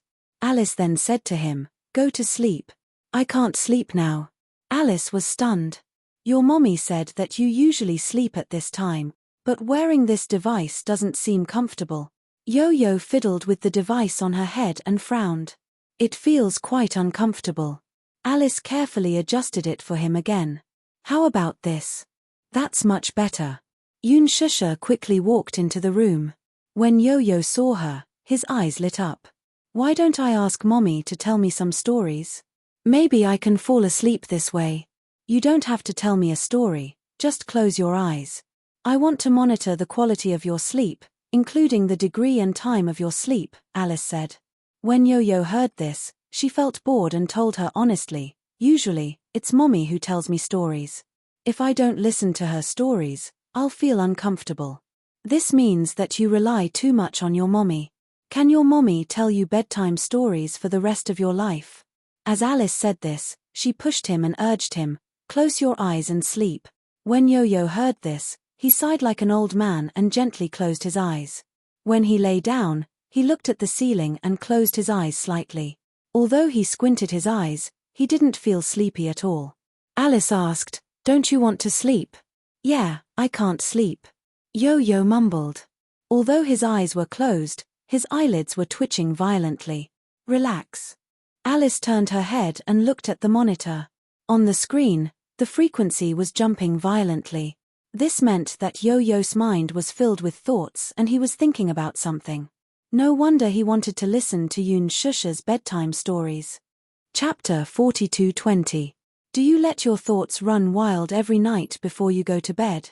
Yes. What do you think about? Yo-Yo closed his eyes. He answered Alice's questions without holding anything back. "I think about Gong Fan and our future." Yoon Shusha sat down at the side and quietly listened to the exchange of questions and answers between the two. It was in such a relaxed state that Yo-Yo was completely unguarded. Instead, he was able to tell her everything that was on his mind. "Do you like Gong Fan?" "SOSO. Do you hate him?" "I don't." "Then what kind of feelings do you have for him?" Yo-Yo pondered for a moment and finally let out a long sigh. "I owe him. I feel guilty." "Why?" "Because I was the one who forced him out. It's just that in the past, I've been chasing him away, trying to get him out of my body." Yo-Yo's eyelashes suddenly twitched violently. The frequency of the monitoring on the screen was getting faster and faster. He suffered pain that he shouldn't have to suffer, but I was so cowardly that I avoided all of it. He suffered so much for me, but I saw him as an evil person. Actually, he's not a bad person. It's just that he has always received negative and repressed emotions. That's why he developed a dark personality. But not only did I not understand, I even. When Yoon Shusha heard this, she couldn't help but feel her heart ache. She covered her mouth tightly and felt extremely guilty. She didn't want Yo-Yo to hear her sobbing. She felt heartache, powerless, and uneasy. She knew what kind of childhood Yo-Yo had had. Back then, she had kept Yo-Yo by her side out of selfishness. However, she hadn't given him a peaceful childhood. She should have known. She didn't have the ability to give him a good childhood, but she had kept him by her side out of selfishness. It was all her fault. Yoon Shusha felt lonely, but then she heard Alice ask, "Did you create him?" "Yes." "Why?" "Because," Yo-Yo's calm brows furrowed slightly as a tear rolled down from the corner of her eye. "I feel lonely." Yoon Shusha widened her eyes in shock. "Lonely? Why do I feel lonely? When I was young, everyone had parents, brothers, sisters, and so many friends. But I felt that I couldn't get along well with those children." "Why? Why can't we get along well?" "Because I keep feeling that their world is different from mine. Their parents would send them to school, and after school, someone would send them home. When they got home, they would have a warm dinner, but I didn't. I also want to have a father and a brother. I fantasize about having such a family, but I know that mommy is also very lonely. I shouldn't force so much. So, I always imagined that I had an older brother, until one day, I felt that he had appeared. Do you remember what day it was?" Chapter 42:21. Yo-Yo paused and his voice suddenly became gloomy. "When I fell asleep at night, I saw him in my dream. He was standing there alone, covered in injuries." "Was it Gong Fan?" "Yes, at that time, he didn't have a name. He didn't seem to see me, but I could see him standing in the dark world with a lonely gaze." Yo-Yo continued, "He didn't have any friends." Alice looked at him and suddenly asked softly, "Have you ever thought of being friends with him?" "No." Yo-Yo frowned and said uneasily, "I was afraid that he would snatch her from me." "Snatch from what?" "Mommy." Yo-Yo gradually looked exhausted. "Apart from mommy, I have nothing. I don't have any friends or family. I only have mommy. What if he snatches mommy away from me?"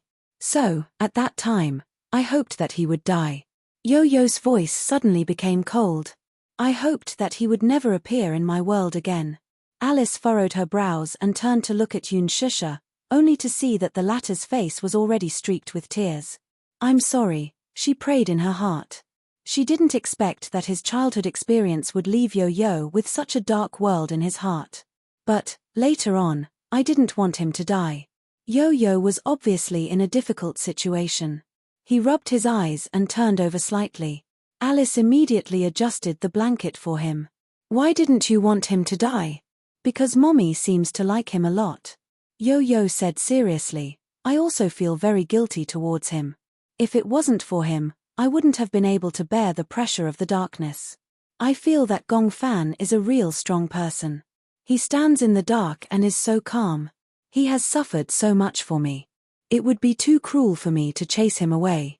Mommy also loves him and loves him. So, I hope that he will stay. When we were young, he bore so much for me. Now that I'm bearing this for him, it's not worth mentioning. Actually, if you had told your mommy about what had happened to you back then, you wouldn't have had to go through all this." Yo-Yo suddenly sighed helplessly. "I don't want that. I don't want mommy to know about this." His resolute tone surprised Alice. "Why?" "Because I happened to hear mommy and grandpa mention that she regretted keeping me by her side. Perhaps it was because she saw that I didn't have a good childhood, so she wanted to send me back to daddy's side and let me live a better life. If I let her know that I'm not doing well, she'll definitely send me away." "You can't bear to leave your mommy." "Even if I die," Yo-Yo's lips parted. "I want to die in mommy's arms too. I'm not going anywhere." When Yoon Shusha heard this, she stood up gently and walked to the balcony. She lowered her head weakly. After about a quarter of an hour, Alice also came out. She leaned against the railing and casually lit a cigarette. The smell of smoke drifted into Yoon Shusha's nose, but she didn't find it pungent. She even gasped and choked a few times. "Why did you come out?" Alice raised her eyebrows. "You can't bear it."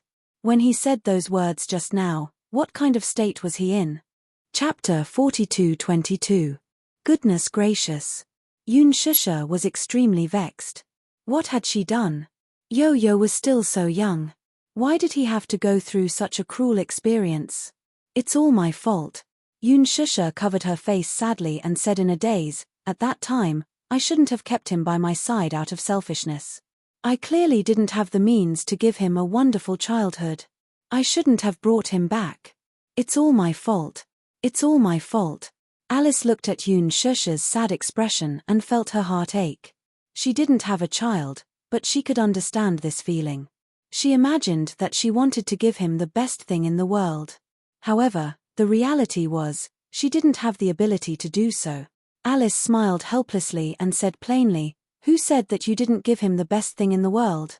Yoon Shusha looked up with tears in her eyes and looked at her in surprise. Alice smiled. "To him, aren't you the best thing in the world?"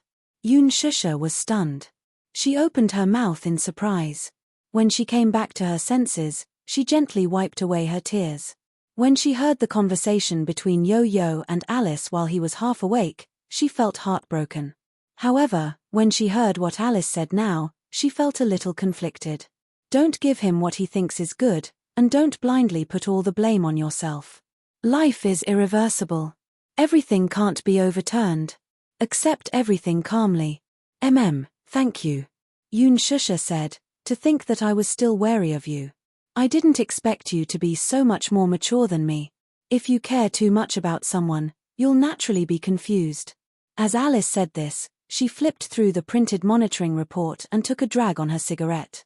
Yoon Shusha looked at it. There were all kinds of complicated lines on it. She couldn't understand it and asked curiously, "What is this?" "This is the frequency of his sleep quality. This is before he fell asleep, and this is after he fell asleep." Alice pointed at the paper and said to her, "Did you notice that after he fell asleep, the frequency of his brain waves became stronger?" "What does this mean?" "This means," Alice frowned and said, "this means that his sleep quality is very poor." "Poor sleep quality?" "Yes." Alice said, "Patients with dual personality are most afraid of poor sleep quality. If the quality of sleep was not good, the negative mental pressure would be too strong, and it would be very easy for one's mental power to collapse. A person's willpower was often very weak. Sometimes, it could be very strong and seemingly indestructible. But often, the more indestructible a person looked, the easier it was for a straw to crush him. Therefore, having a good sleep quality was also the only way to maintain a good mental state. When people don't sleep well, it's easy for them to get anxious. Yoon Shusha nodded. "No wonder. I also felt that Yo-Yo's mental strength had become very poor recently. During the day, he was always depressed and looked like he had a lot on his mind. Yo-Yo is very dependent on you. But this kind of dependence might not be a good thing.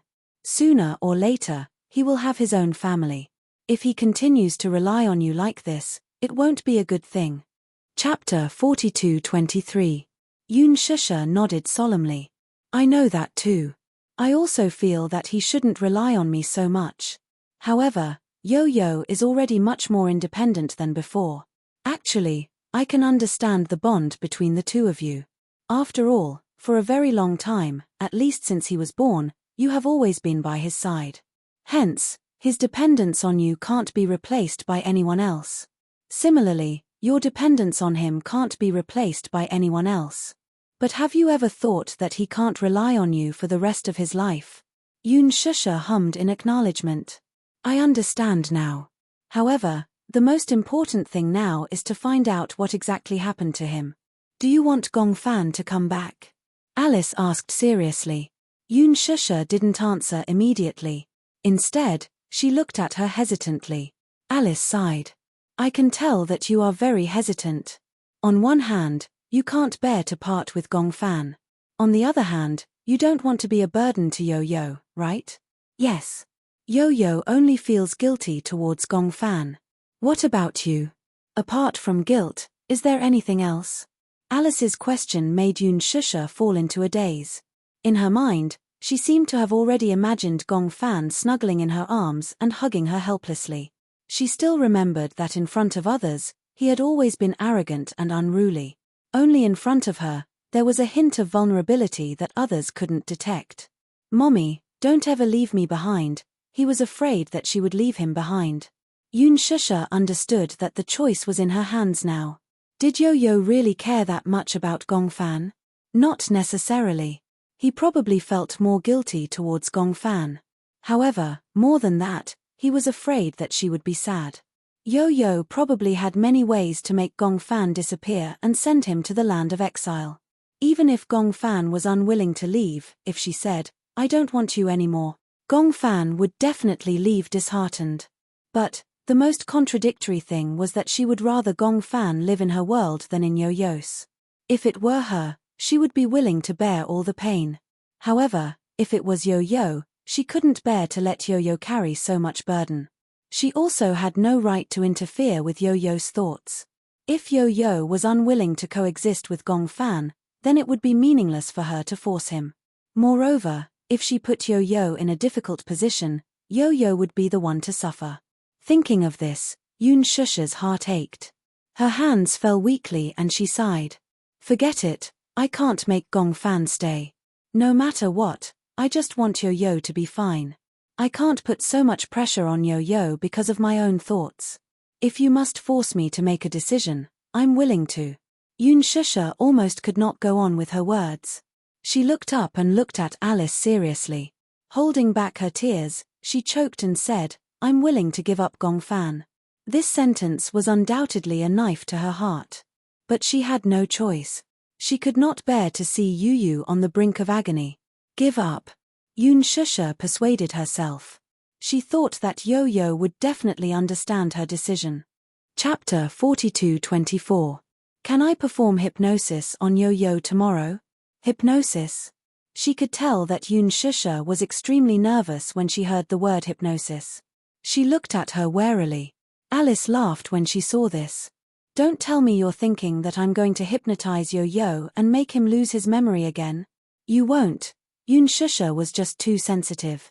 After all, she didn't have a good impression of the word hypnosis. The first time I performed hypnosis on Yo-Yo, I didn't get your consent. But it's different now. I'll seek your opinion now. If you agree, I can perform the hypnosis then. Why are you performing the hypnosis? Yoon Shusha asked with concern. She had to understand the nature and purpose of the hypnosis before she could come to a conclusion. Alice said, I want to find Gong Fan. The hypnosis was scheduled for 1:30 p.m. the next day. Alice had chosen this time because it was the time when people would feel sleepy after a full meal. At the same time, it was also the time when people would feel most relaxed. There was a high chance that the hypnosis would succeed at this time. Yo-Yo naturally agreed and was willing to undergo the hypnosis. She also wanted to know where Gong Fan was hiding. The hypnosis process may produce some painful images. Can you withstand it when you enter the depths of your dreams? Yo-Yo didn't think much of it and said casually, no matter how painful it is, can it be as painful as the first time I was hypnotized? Alice couldn't help but feel guilty. She cleared her throat awkwardly and didn't say a word. Yo-Yo turned to Yoon Shusha and said, Mommy, I'm going to start the hypnosis. Don't be here anymore. Be good and wait outside the door. Don't you want me to be here? Before Yo-Yo could reply, Alice immediately explained, when you perform the hypnosis, it's best not to have a third party present. Otherwise, the hypnotized person will be easily disturbed. All right. I understand. Yoon Shusha stood up and silently left the room. She respected Alice's opinion. Yo-Yo lay down on the recliner. From this angle, the afternoon sun shone on her body, especially on her face. It was warm and moist, and for a moment, she felt sleepy. Alice casually placed a metronome next to her. She sat beside Yo-Yo and talked to him softly. Her voice became softer and softer. Gradually, Yo-Yo's eyelids became heavier and heavier. Relax. Close your eyes and imagine yourself lying on a patch of grass with the wind gently blowing on your face. Alice's voice was bewitching, guiding Yo-Yo's thoughts in the direction she wanted. Yo-Yo finally closed her eyes and her breathing gradually became even. He successfully entered the dreamland. When he opened his eyes again, he realized that he was really lying on a patch of grass. There was a blue sky and white clouds. There was a gentle breeze and the sun surrounded him. It was warm and comfortable. He just lay there freely and couldn't bear to move for a moment. What do you see? Alice's voice was still accompanying him. Yo-Yo opened his eyes and looked up at the sky. He saw a kite floating in the sky, flying higher and higher. I see a kite. A kite. Chapter 42-25. It's Gong Fan. Yo-Yo blurted out. Alice was stunned. Gong Fan? How could it be?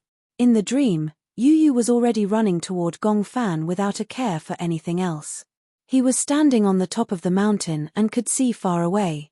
From his angle, he could easily see the person who was running and flying a kite at the foot of the mountain. He had the same attire, clothes, and face as him. However, his expression was cold. Even when he was flying the kite, his face did not have the innocence that a child of his age should have. Instead, he was looking at the kite in the sky silently. From time to time, he would step back and tug gently. Gong Fan. Yo-Yo did not expect to see him. He immediately ran towards him happily. Gong Fan. He was getting closer. It was as if there was wind under his feet. He quickly came to Gong Fan's side and called out softly. Gong Fan seemed to have heard his voice. He turned around and looked at him coldly, but a sense of disgust appeared in his heart. Why are you here? His indifferent gaze was so unfamiliar that it made Yu Yu freeze on the spot. Yo-Yo was surprised and distant. Although he did not have any direct contact with Gong Fan due to various reasons, at least they would communicate through the notebook. He could tell that Gong Fan was very friendly to him. However, the child in front of him was different. His eyes were filled with hostility and coldness. What's wrong with you? Yu Yu moved closer to him and tentatively reached out to touch him. Don't touch me. Gong Fan flung his hand away and turned to leave. When Yu Yu saw this, he was stunned for a moment and immediately chased after him. However, just as he took a few steps, it was as if he had crossed a boundary. The entire world instantly turned dark. Gong Fan. Yo-Yo. Alice held Yo-Yo's hand and kept calling him. However, Yo-Yo did not respond. She widened her eyes in shock. She did not expect her hypnosis to go out of control for the first time in history. Could Yo-Yo not hear her voice? No, she had to end this hypnosis. Alice would not allow anything to go wrong with this hypnosis. I'll count to 3. Yo-Yo, wake up and walk out. 3, 2, 1. She played the metronome gently and snapped her fingers in front of Yo-Yo's face. Wake up. There was still no reaction from the boy after a long while. Alice stood up abruptly in frustration. Oh, no, it seemed to have gone out of control. How could this happen? Could it be that Yu Yu had been lured into a dream that she could not enter? In the dream, Yo-Yo was in a dark world. It was like a void of chaos. He could not see anything clearly. He forced himself to calm down quickly and looked around. It was as if he was standing on top of an abyss. At first glance, it was like a bottomless black hole. He could not see the end. He tried to take a step forward. However, he stepped on nothing and his body suddenly fell. He felt a strong centrifugal force. He felt as if he was falling towards the end of the abyss. It was a dream. It was a dream. It was a dream. As he fell, he kept telling himself that it was a dream and that he should not believe it. Once he believed that it was a dream, he would be trapped in it. Chapter 42:26. This is a dream. Don't believe everything in a dream. However, even though he kept warning himself, he could still hear the howling of the wind. He could even feel his face being scraped by the wind. He suspected that this was not a dream and could not help but waver. He couldn't tell if this was a dream or reality. Just as he wavered, he suddenly saw a murky black river at the end of his vision. He did not even have time to call for help before he fell into the river and drowned. The moment he hit the water, he felt as if his head was about to split open. The feeling of drowning was so real that it could not be explained. It was as if he was drowning in real life. The murky river water continuously poured into his nostrils and lips. The stench was suffocating. He opened his mouth, wanting to call for help. He almost instinctively wanted to escape from this terrifying dream. However, he could only feel himself drifting along with the river water. The whole world was dizzy. Help! Help! Alice could hear the broken sounds coming from Yo-Yo's mouth from time to time. She suddenly sat down beside him again and put the brainwave detector on his head to check the frequency of his brainwaves. When she saw that the frequency of his brainwaves in reality on the screen had become chaotic, she felt uneasy for a moment. How could this be? Yo-Yo. Alice held his hand tightly, trying to let him feel her strength. Wake up, wake up. What you see is a dream. It's a dream that doesn't exist. Gong Fan. Yo-Yo suddenly cried out in surprise. His voice was hoarse, but a name came out clearly. In the dream, he drifted along with the river water to a deserted place. The river water gradually became shallow. He crawled to the shore pathetically. Just as he grabbed onto a rock by the shore, he suddenly heard a series of cold footsteps. Rustle, rustle. Yo-Yo heard the sound clearly. He looked up in shock and saw Gong Fan walking toward him with a numb face. He was shocked to find that Gong Fan was hiding a sharp dagger in his hand. He was so scared that he suffocated and instinctively said, "Gong Fan." Gong Fan walked towards him without saying a word, without making any sound. However, Yo-Yo was keenly aware that this Gong Fan seemed to be a little different from the real Gong Fan. His face was cold and his eyes were dark. There was not a trace of life in them, as if he was a walking corpse. What are you doing?" Yo-Yo kept retreating. Seeing that Gong Fan was still closing in on him, he suddenly felt an inexplicable fear. He could actually imagine the sharp dagger piercing through his chest, causing blood to spurt out. "No! Don't!" He suddenly crawled up from the ground, turned around and fled. And the footsteps behind him gradually quickened as he caught up. Yo-Yo was so shocked that she sucked in a breath of cold air and ran with all her might towards the end of the road. "No, what are you doing?" Even if this was a dream, it was too realistic. Even though Yo-Yo could still vaguely tell that the scene in front of him was a dream, it was beyond what he could bear. Even if it was a dream, he did not want to continue. Chapter 42-27. Yo-Yo kept running forward. His willpower was crumbling in such a scary dream. There was no way he could survive. Behind him, the sound of footsteps became more intense. Yo-Yo could even feel that the hurried footsteps were right behind him. How could this be? Could it be that the dream had started to collapse? Had it completely gone out of control?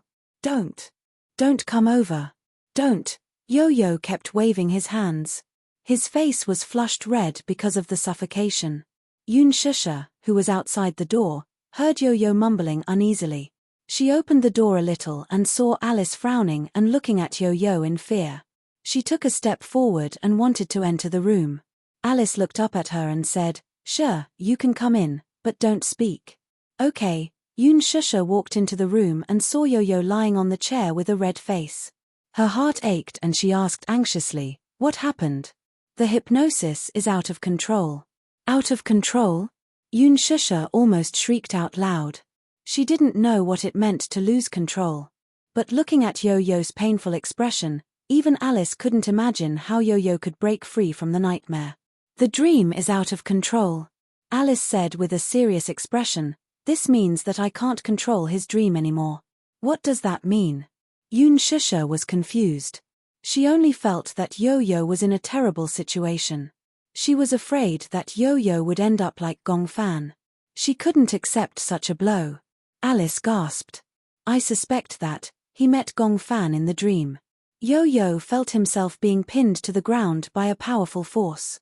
He struggled with all his might and finally managed to break free. However, he saw a dead end right in front of him. Behind him, the strong force grabbed his collar again. Yu turned around abruptly and finally saw the face of the person in front of him. Gong Fan stood expressionlessly in front of him, his hands gripping his collar tightly. His expression was filled with hostility. Gong Fan. It was indeed him. Yo-Yo was in disbelief. He had never thought that Gong Fan, who had always been friendly with him, would show such a terrifying side to him. "What are you trying to do?" Gong Fan stared at him coldly. Suddenly, his lips curled into a contemptuous smile. "What do I want to do?" Yo-Yo looked at the rising murderous aura in his eyes and felt a chill run down her spine. He had never been afraid of anything, and he was seldom really afraid of anyone or anything. However, the young man standing in front of him with a cold gaze finally made him feel a sense of fear. "You control the real world of this body, and I control the dream world of this body. In the real world, you are the king. But here, you can't win against me." In the next second, Gong Fan suddenly raised his hand. The sharp dagger in his hand suddenly glowed with a cruel light. "No," Yo-Yo shook his head frantically. "Don't do this. You can't do this."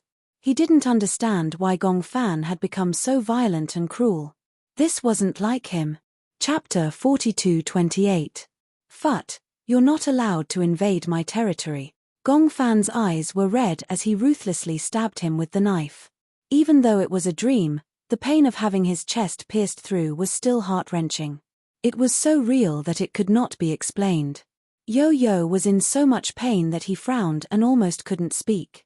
He could only feel the sharp tip of the dagger piercing through his chest as if it was going to pierce through his thin body. One stab after another until blood splattered everywhere. Yo-Yo woke up abruptly and opened his eyes.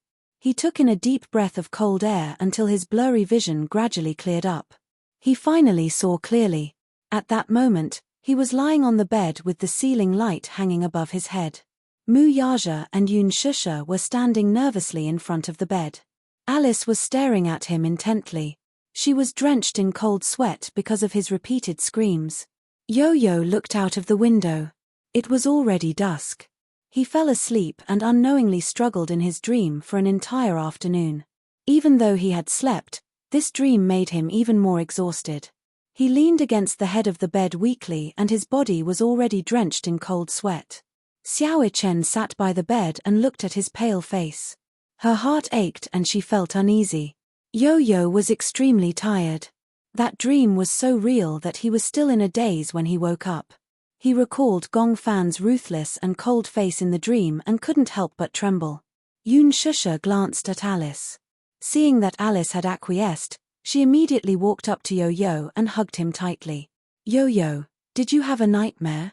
Don't be afraid. Mommy is here. Mommy is with you. Yo-Yo hugged Yun Shusha weakly.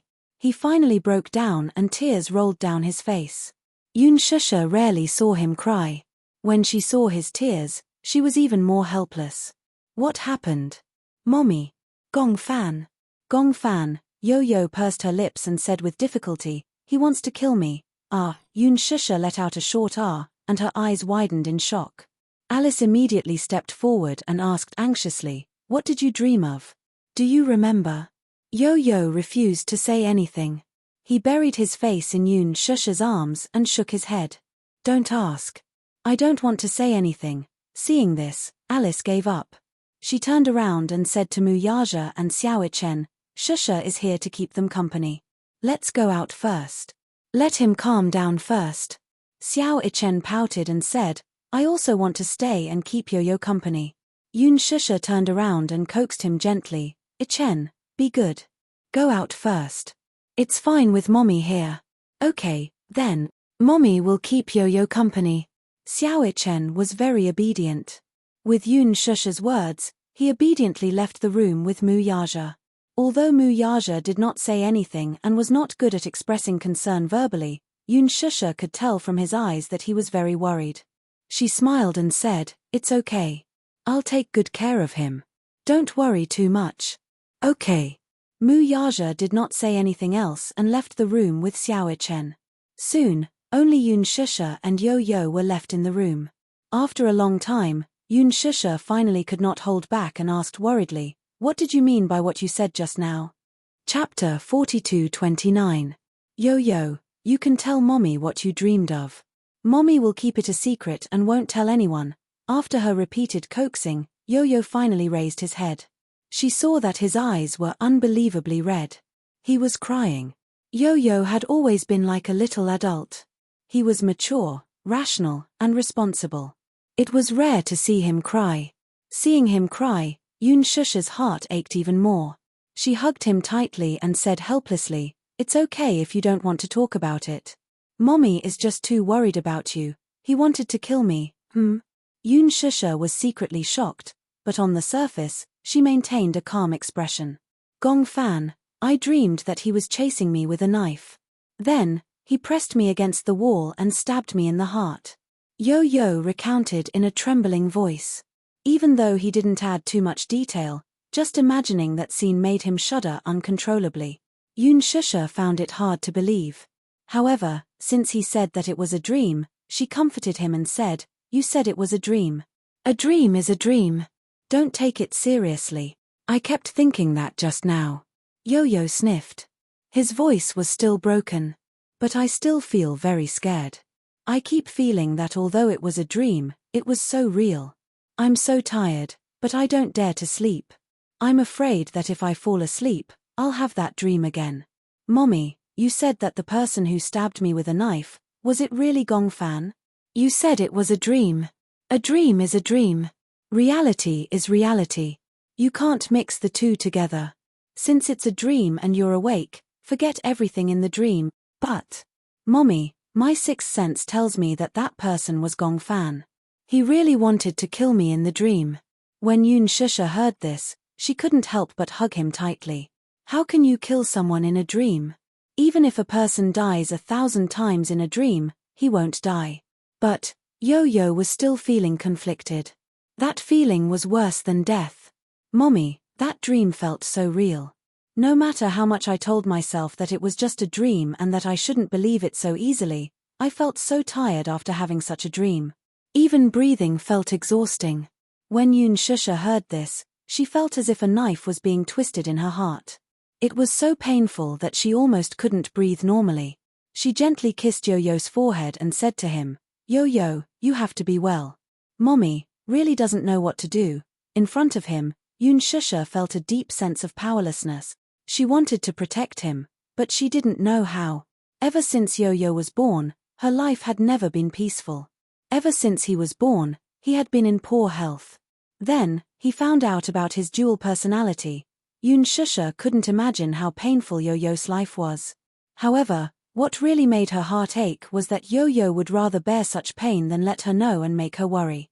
Alice said that Yo-Yo was very dependent on her. However, Yun Shusha knew very well that she was even more dependent on Yo-Yo. She wanted to be close to him and understand what kind of life a person with dual personality lived. Because just listening to Yo-Yo's description was enough to make her tremble with fear. I'm sorry, Yun Shusha choked with tears and said, Mommy didn't take good care of you, didn't protect you. Chapter 42:30. Yun Shusha stayed in the room with Yo-Yo until it was late at night. Xiao Chen entered the room. Even though Yun Shusha didn't say anything, Yo-Yo could sense that Yun Shusha was very tired. Hence, he stopped pestering her and urged, Mommy, go to sleep. Yun Shusha was still worried. She continued hugging him and showed no signs of letting go. Xiao Chen saw this and said helplessly, Mommy, you're obviously looking down on me. Don't worry, I'll keep Yo-Yo company. If he doesn't want to sleep, I'll play games with him. If he wants to sleep, I won't disturb him. Yo-Yo pouted and said, I don't want to sleep, and I don't want to play games. He had no interest in games. They were too retarded. However, he didn't want to sleep so early either. Even though he was very tired, and the afternoon nap had been even more tiring because of the nightmare, he still didn't want to sleep. He was worried that if he fell asleep, it would be a series of nightmares. He was afraid that his mental state wouldn't be able to withstand it. Xiao Chen said, Then I'll go to the study with you to read. Okay.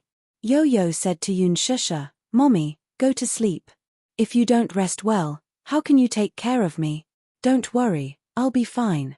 Even though Yun Shusha was still worried, she nodded reluctantly because Xiao Chen was around.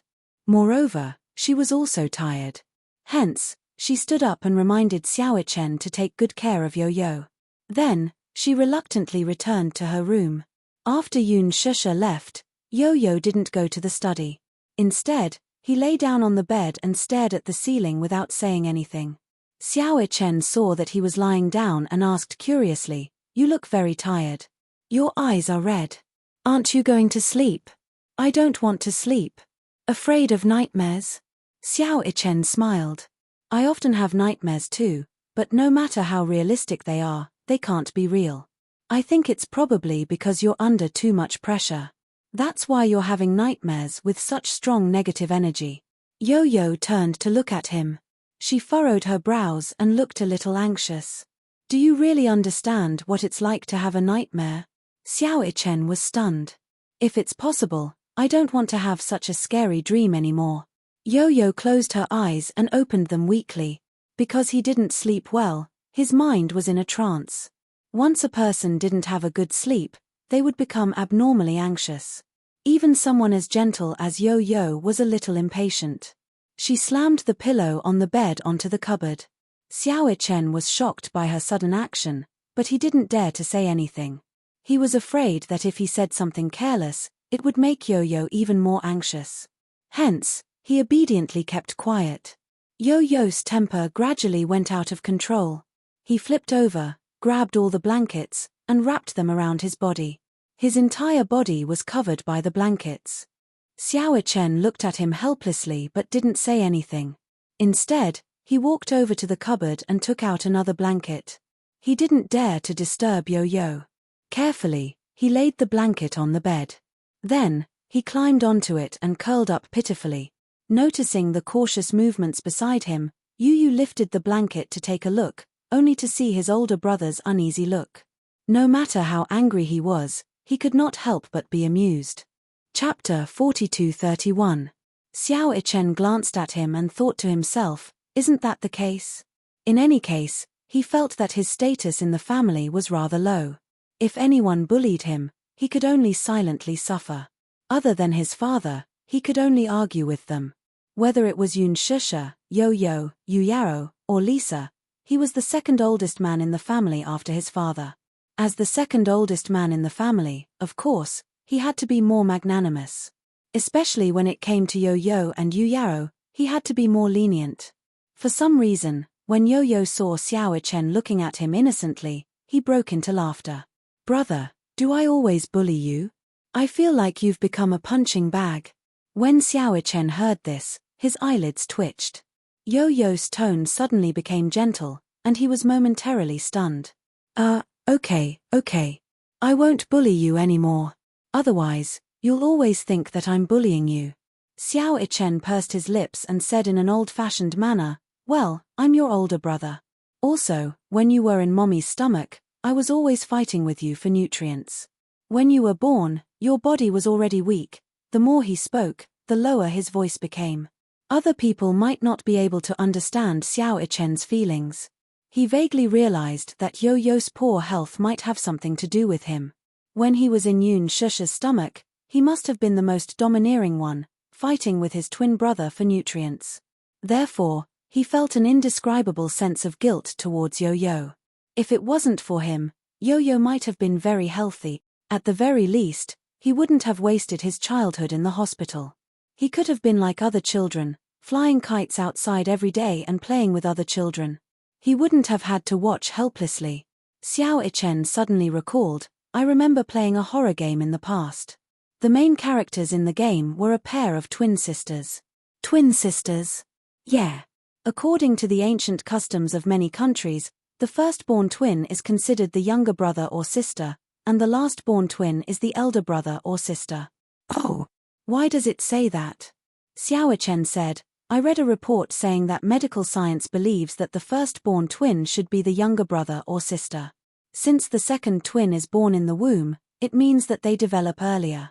The second twin's the second twin is closer to the uterus, therefore, they're born first. I see. When he heard this, he couldn't help but find it interesting. According to this logic, I should be the elder brother.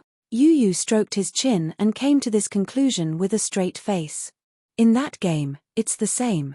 Those who are born first are the younger ones, and those who are born later are the older ones. No wonder I'm more mature than you. Xiao Chen's game was called Zero Red Butterfly. In the game, there was an ancient village, Jieshan Village, which was built at the entrance of the Yellow Spring. In order to suppress the hollow that was humming at the entrance of the Yellow Spring, they held a ceremony to sacrifice the twins as Hongji. Chapter 42:32. When the power suppressing the void weakens, they must sacrifice the red Ji. Otherwise, when the void's resentment erupts, it will lead to the destruction of the village. Coincidentally, the village would give birth to a Gemini every certain period. In the village's knowledge, the Gemini was originally one person, but was produced separately in order to be the red Ji in the red funeral ritual. Therefore, the villagers believed that in the red funeral ritual, when one of the Gemini killed the other, the Gemini would merge into one and release a powerful force. This force could suppress the voids and protect the village. It was a game that Xiao Chen played a long time ago, but for some reason, when he saw that it was a Gemini setting, he couldn't help but buy it. At the beginning of the game, there was a pair of Gemini sisters. The older sister, Amakura Ying, broke her leg when she played with her younger sister, Amakura Ni. Amakura Ni discovered that her older sister was chasing after a red butterfly. Amakura Ni chased after her older sister and accidentally crossed a barrier, entering a village that had disappeared from the map. In the process of searching for her older sister, she also learned about the village's secret. It turned out that the village had disappeared a long time ago. After the Toshiro family completed the last successful ceremony, the village held the red funeral ceremony again. This time, it was held by the Tochibana family's twins, Mu-yu and her older brother, Shu-yu. The two of them were kind and had deep feelings for each other. However, during the ceremony, Shu-yu couldn't do anything to Mu-yu, so she was killed by the ceremony and thrown into the void. Although Mu-yu was indeed killed during the ceremony, Shu-yu's longing for Mu-yu was too strong, so the red funeral ceremony failed and the void wasn't suppressed. In fact, this kind of red sacrifice that was held regularly was called the yang sacrifice. When the yang sacrifice failed, a yin sacrifice had to be held. It was used to temporarily prevent the resentment of the void from exploding, so as to buy time for the next yang sacrifice. The content of the yin sacrifice was to turn the sacrificial person into a wedge, like a human pillar, and then throw him into the void. If both the yang funeral ceremony and the yin funeral ceremony failed, there would be a great payback, which was the moment of destruction. After the yin funeral ceremony, they had to prepare for the next ceremony. The next ceremony was held by the village chief, He-Eyes, who was the head of the ceremony. He-Eyes had a pair of twin sisters. After his two daughters were born, he was certain that these two daughters had come to this world with the mission of offering sacrifices. The elder sister was called Ba Chong, who was born later, and the younger sister was called Sho Chong, who was born earlier. They were the Tao Kang sisters before reincarnation. Shu-yu didn't want the same tragedy to happen to the He-Eyes sisters, so she wanted to ask someone to take the sisters away from the village. Shu-yu had promised Mu-yu not to let the same thing happen again. After asking the folklorist Zhong Fang to take the two sisters away, Shu-yu thought that he had fulfilled his promise with Mu-yu. Unable to let go of Mu-yu's death, he finally hanged himself in the confinement room. However, what he didn't know was that the only one who had truly escaped from the village was his sister, Yachi. His sister accidentally slipped down the hill and broke her leg. She was found by the villagers. Chapter 42:33. In fact, she was willing to accept the sacrifice because according to legend, if the sacrifice was completed, she would be able to become one with Yachi. She hoped that Yachi would kill her. However, Yachi did not return until the day of the sacrifice.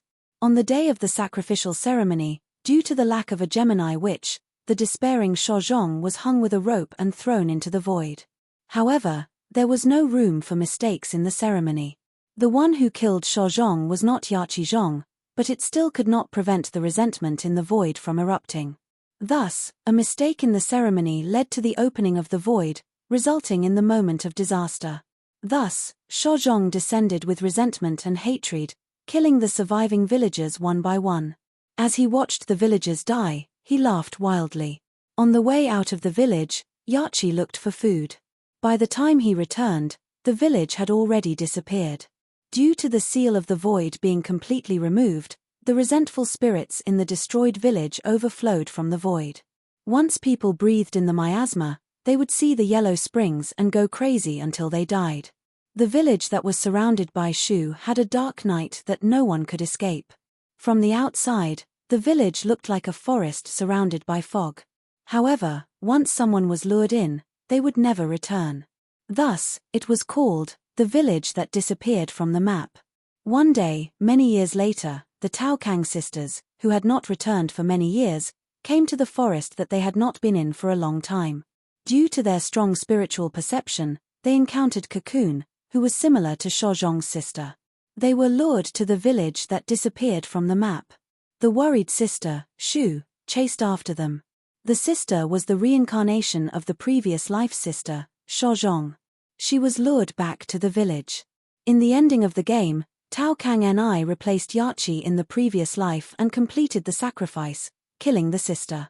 At the end of the game, Xiao Chen was immersed in the background of the game and the emotional world of the protagonist. In the ending, Tao Kangni was bewitched and had no choice but to strangle Tao Kangying to death. In the end, she chased after her sister who had turned into a red butterfly and cried in despair. Xiao Chen did not dare to imagine. If it was him, he would be living a life worse than death. After listening to the story, Yo-Yo could not calm down for a long time. This is superstition. He said, every country has people who believe in superstitions. Xiao Chen said, fortunately, we don't live in such a world. Actually, such a sacrifice does exist in Japanese folklore. But I think, it's not only shocking, but also cruel. The boy suddenly asked, if it were you, would you be willing to complete the ritual? I don't want to, he replied angrily. I'll definitely kill whoever forces me to complete the ritual. It was rare for him to be so murderous. Just imagining such a scene infuriated him. Then, Ichen to the end, Shu to the end, Ichen to the world to the world to the world to the world to the world to the world to the world to the world to the world. To the world to the world to the world. To the world to the Shu to the world to the world. Yo-Yo tilted his head. He thought that Xiao Chen would say that he would rather sacrifice himself than kill him. However, Xiao Chen replied, I'd rather kill you than live. Why? Yo-Yo was shocked. Chapter 42-34. No matter what, at that time, those who are still alive are the ones who suffer the most. Xiao Chen smiled embarrassedly.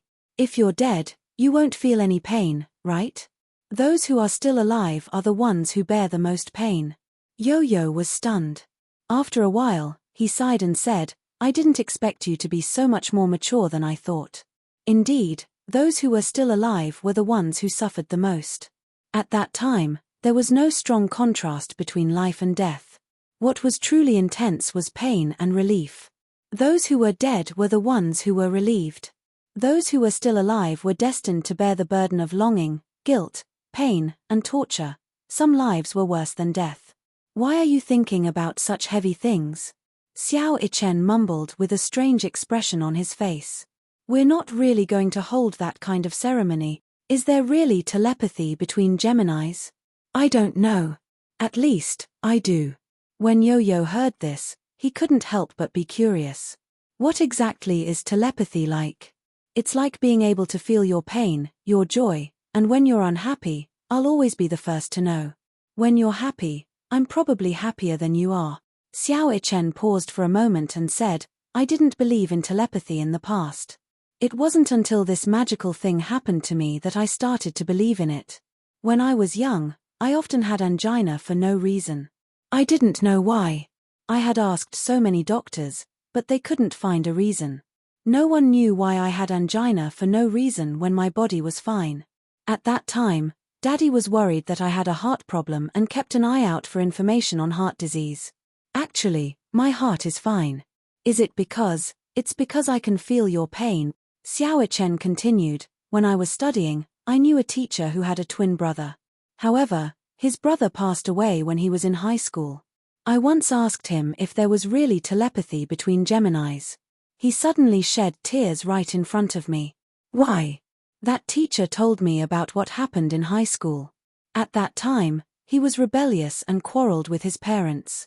His parents told him to go buy something, but he slammed the door and left. His younger brother saw that he was in a bad mood, so he tried to ask if he wanted him to buy something for him. Then, he nodded and agreed. Then, Yo-Yo could guess the ending. Then something happened on the way there. Suddenly, he felt a strong heartache. He didn't know why, but at that time, he realized that something had happened to his brother. So, he planned to go out to look for him. Just as he was looking for the key, he received a call from his uncle. He said that his brother had been in a car accident and his condition wasn't optimistic. He cried all the way to the hospital, but only saw his brother's body. Since then, he hasn't been able to recover for many years. The bond between the twins was much stronger than ordinary familial love. This was because twins were born from the same egg. It was another part of himself, the same body of flesh and blood, the same spirit. Chapter 42-35. Therefore, regardless of whether it was Yo-Yo or Xiao Chen, the other party was an inseparable part of their lives. Xiao Chen couldn't help but feel emotional. Suddenly, he hugged Yo-Yo tightly and sighed. Don't think too much. Sleep early. Don't worry, I'll be here with you. Yo-Yo was already exhausted, but he didn't want to fall asleep. He was afraid that if he fell asleep, he would have that nightmare again.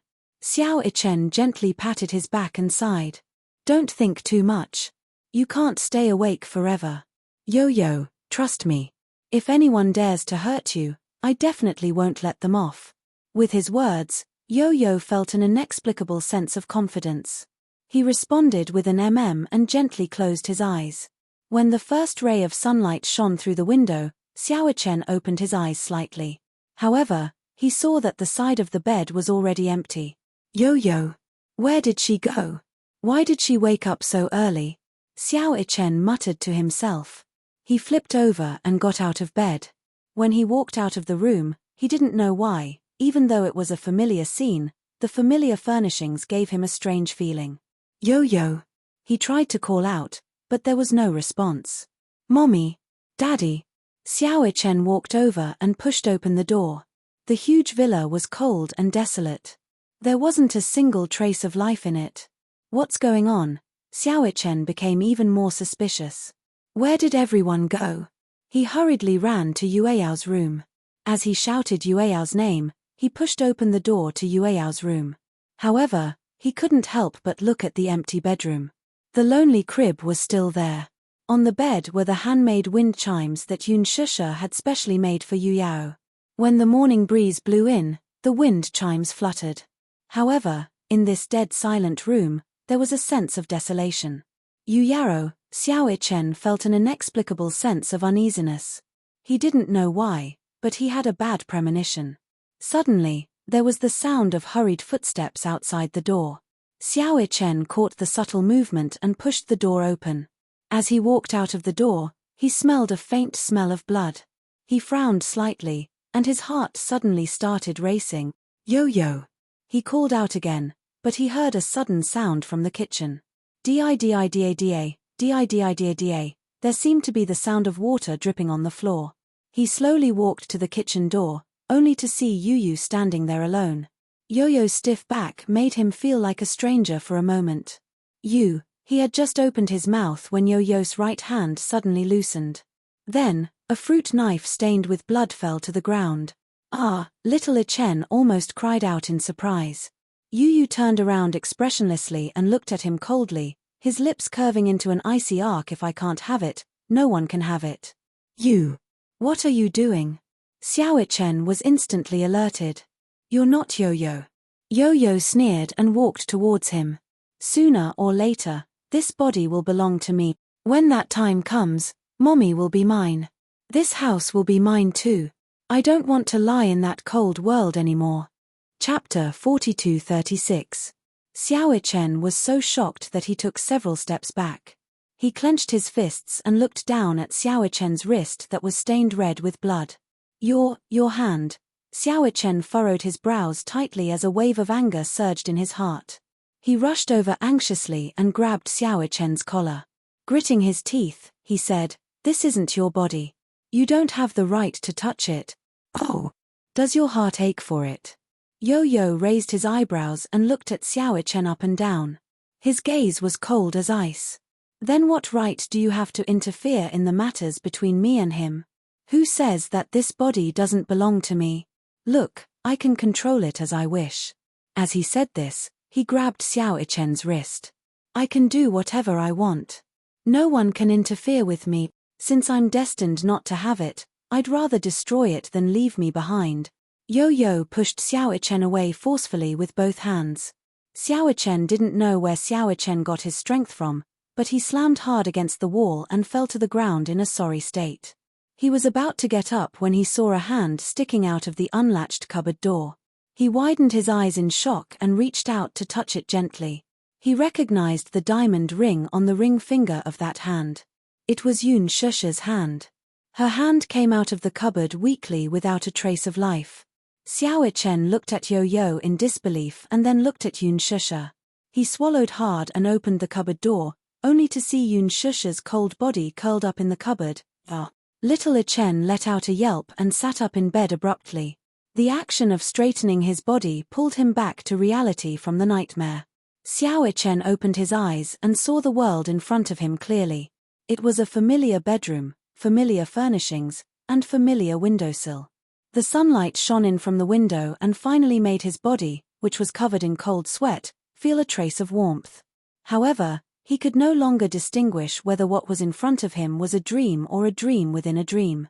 Although it was a dream, the scenes in the dream were still deeply imprinted in his mind. Especially the scene in the kitchen, it tugged at his heart fiercely. How could he have such a dream? Yo-yo, he turned around and saw that the bed was empty. He couldn't help but wonder if this was a dream or reality. Xiao Ichen held his forehead in pain. He unsteadily lifted the blanket and got out of bed. He shuffled on his slippers, opened the door, and stood at the door of the room.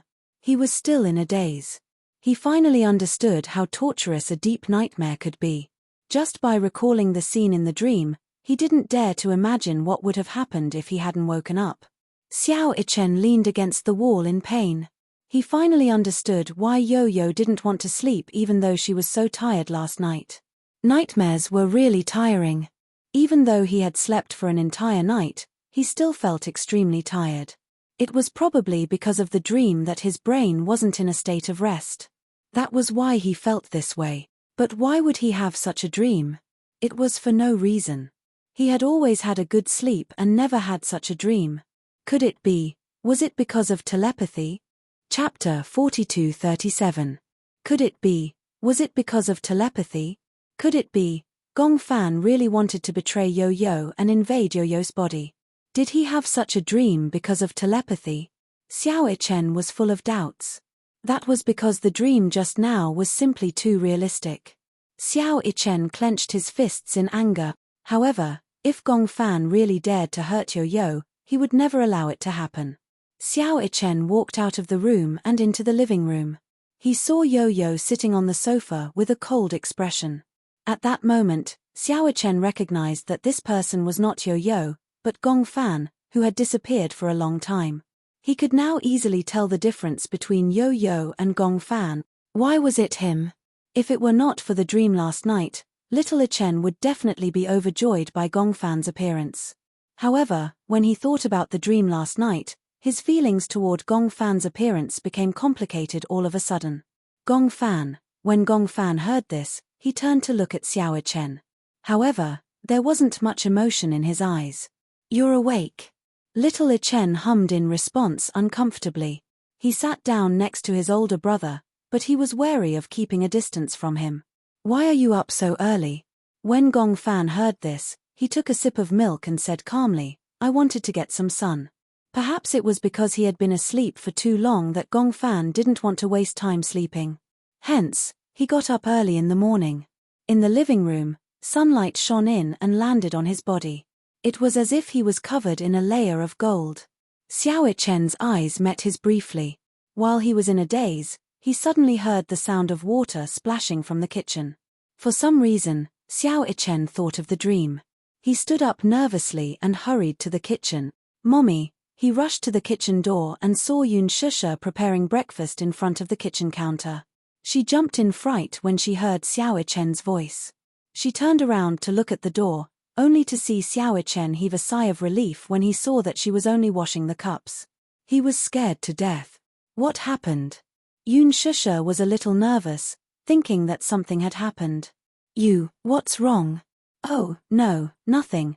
Xiao Chen walked to Yoon Shusha's side and whispered, "It's Gong Fan, Yoon Shusha also knew that the person who woke up today was Gong Fan. However, there wasn't much surprise on her face. Instead, there was a faint worry. She was obviously worried about Yo-Yo. Last night, she saw with her own eyes how Yo-Yo struggled to wake up from his dream. He told her tiredly that in his dream, Gong Fan held a knife and stabbed his heart. Even though she had comforted him back then by saying that it was just a dream, no one dared to say whether it was a dream or if Gong Fan's personality had entered his dream and created such a terrifying nightmare. Now, early in the morning, she found out that Yo-Yo didn't wake up. The person who woke up was Gong Fan. This made her feel strangely uneasy. There was an invisible pressure between Yo-Yo and Gong Fan that was weighing on her heart. Chapter 42:38. Mommy, yesterday Xiao Chen pondered for a long time. He did not know how to tell Yun Shusha what had happened in his dream. Firstly, he was afraid that she would be worried. Secondly, he was afraid that such an unrealistic dream would give her a psychological hint. He suspected that everything in the dream must have something to do with Gong Fan. Could it be that Gong Fan really wanted to invade Yo-Yo's body? Was that why he had this dream? He had this dream because he had a telepathic connection with Yo-Yo. That was why he had this dream. Xiao Chen was very worried. But would Gong Fan really do that? In order to invade Yo-Yo's body, he did not hesitate to hurt Yo-Yo. Whether it was him or Yun Shusha, they all welcomed and accepted him. The family got along very well. Even Yo-Yo was very tolerant of Gong Fan. How could he hurt Yo-Yo? Xiao Chen could not believe it. At the dining table, Yun Shusha served breakfast on the table. Xiao Chen and Gong Fan sat opposite each other at the dining table. Xiao Chen looked at Gong Fan as he ate his breakfast. He was hesitant. He had a lot of questions to ask Gong Fan, but he was worried that Gong Fan would be as cruel and vicious as he had been in the dream. If he asked this question, he would alert the enemy. Xiao Chen was surprised to find that ever since he woke up from this dream, he seemed to be more cautious of Gong Fan. He seemed to be on guard against him. This was a subconscious precaution. It was not intentional at all. Gong Fan took a bite of his bread.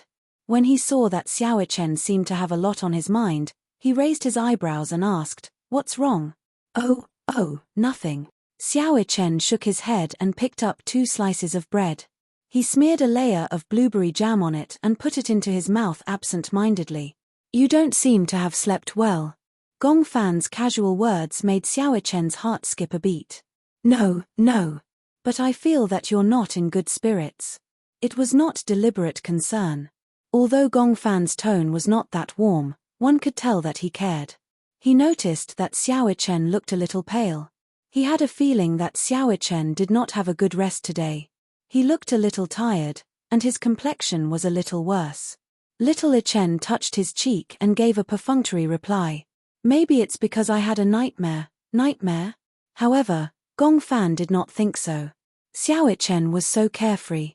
What nightmares could he have? Turning into a box upon landing?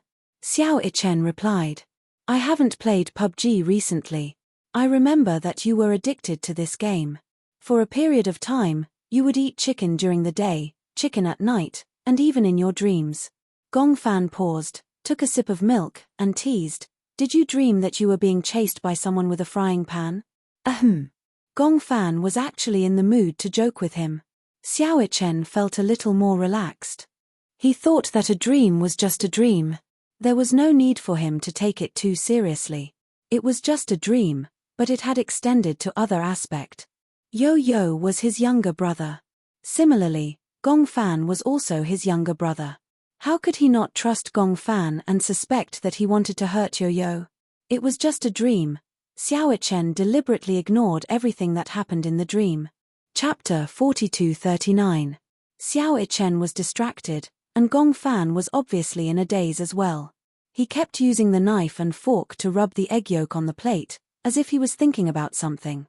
Yun Shusha couldn't help but worry when she saw him in a daze. "What are you thinking about?" Gong Fan only snapped back to his senses after a while. He looked up at her and replied, "Oh, I feel a little unfamiliar. I feel like I've been asleep for a long time." Xiao Chen smiled and said, "You're right. You've been asleep for a long time."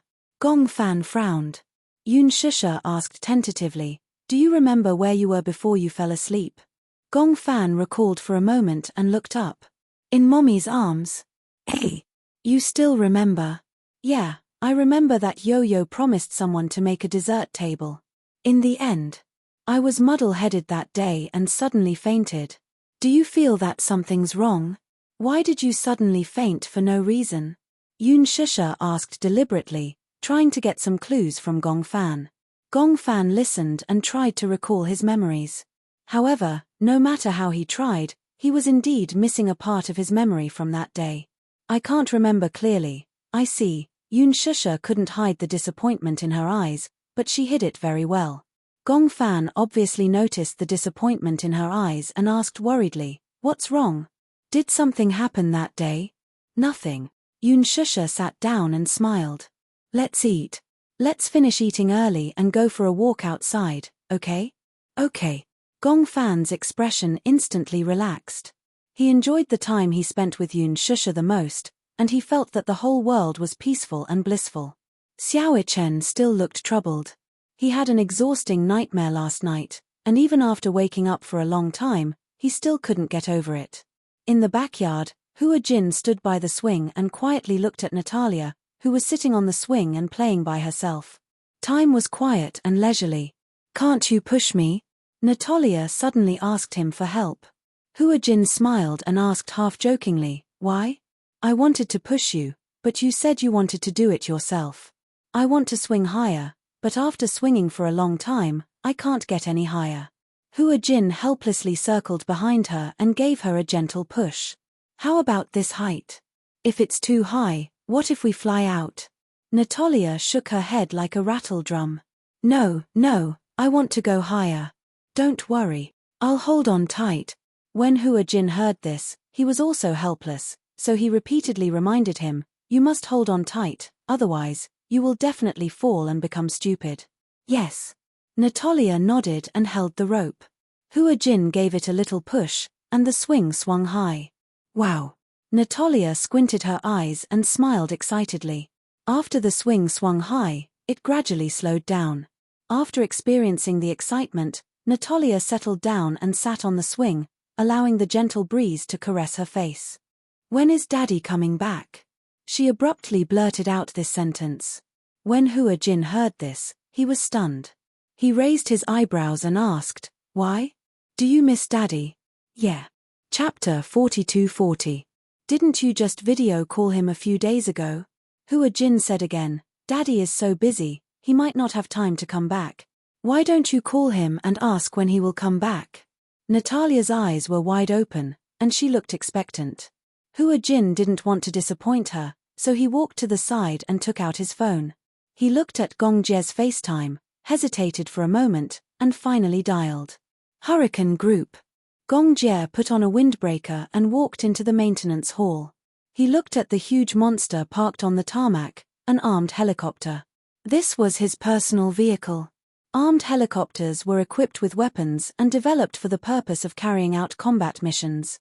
They were divided into ordinary armed helicopters, stealth helicopters, and high-speed armed helicopters.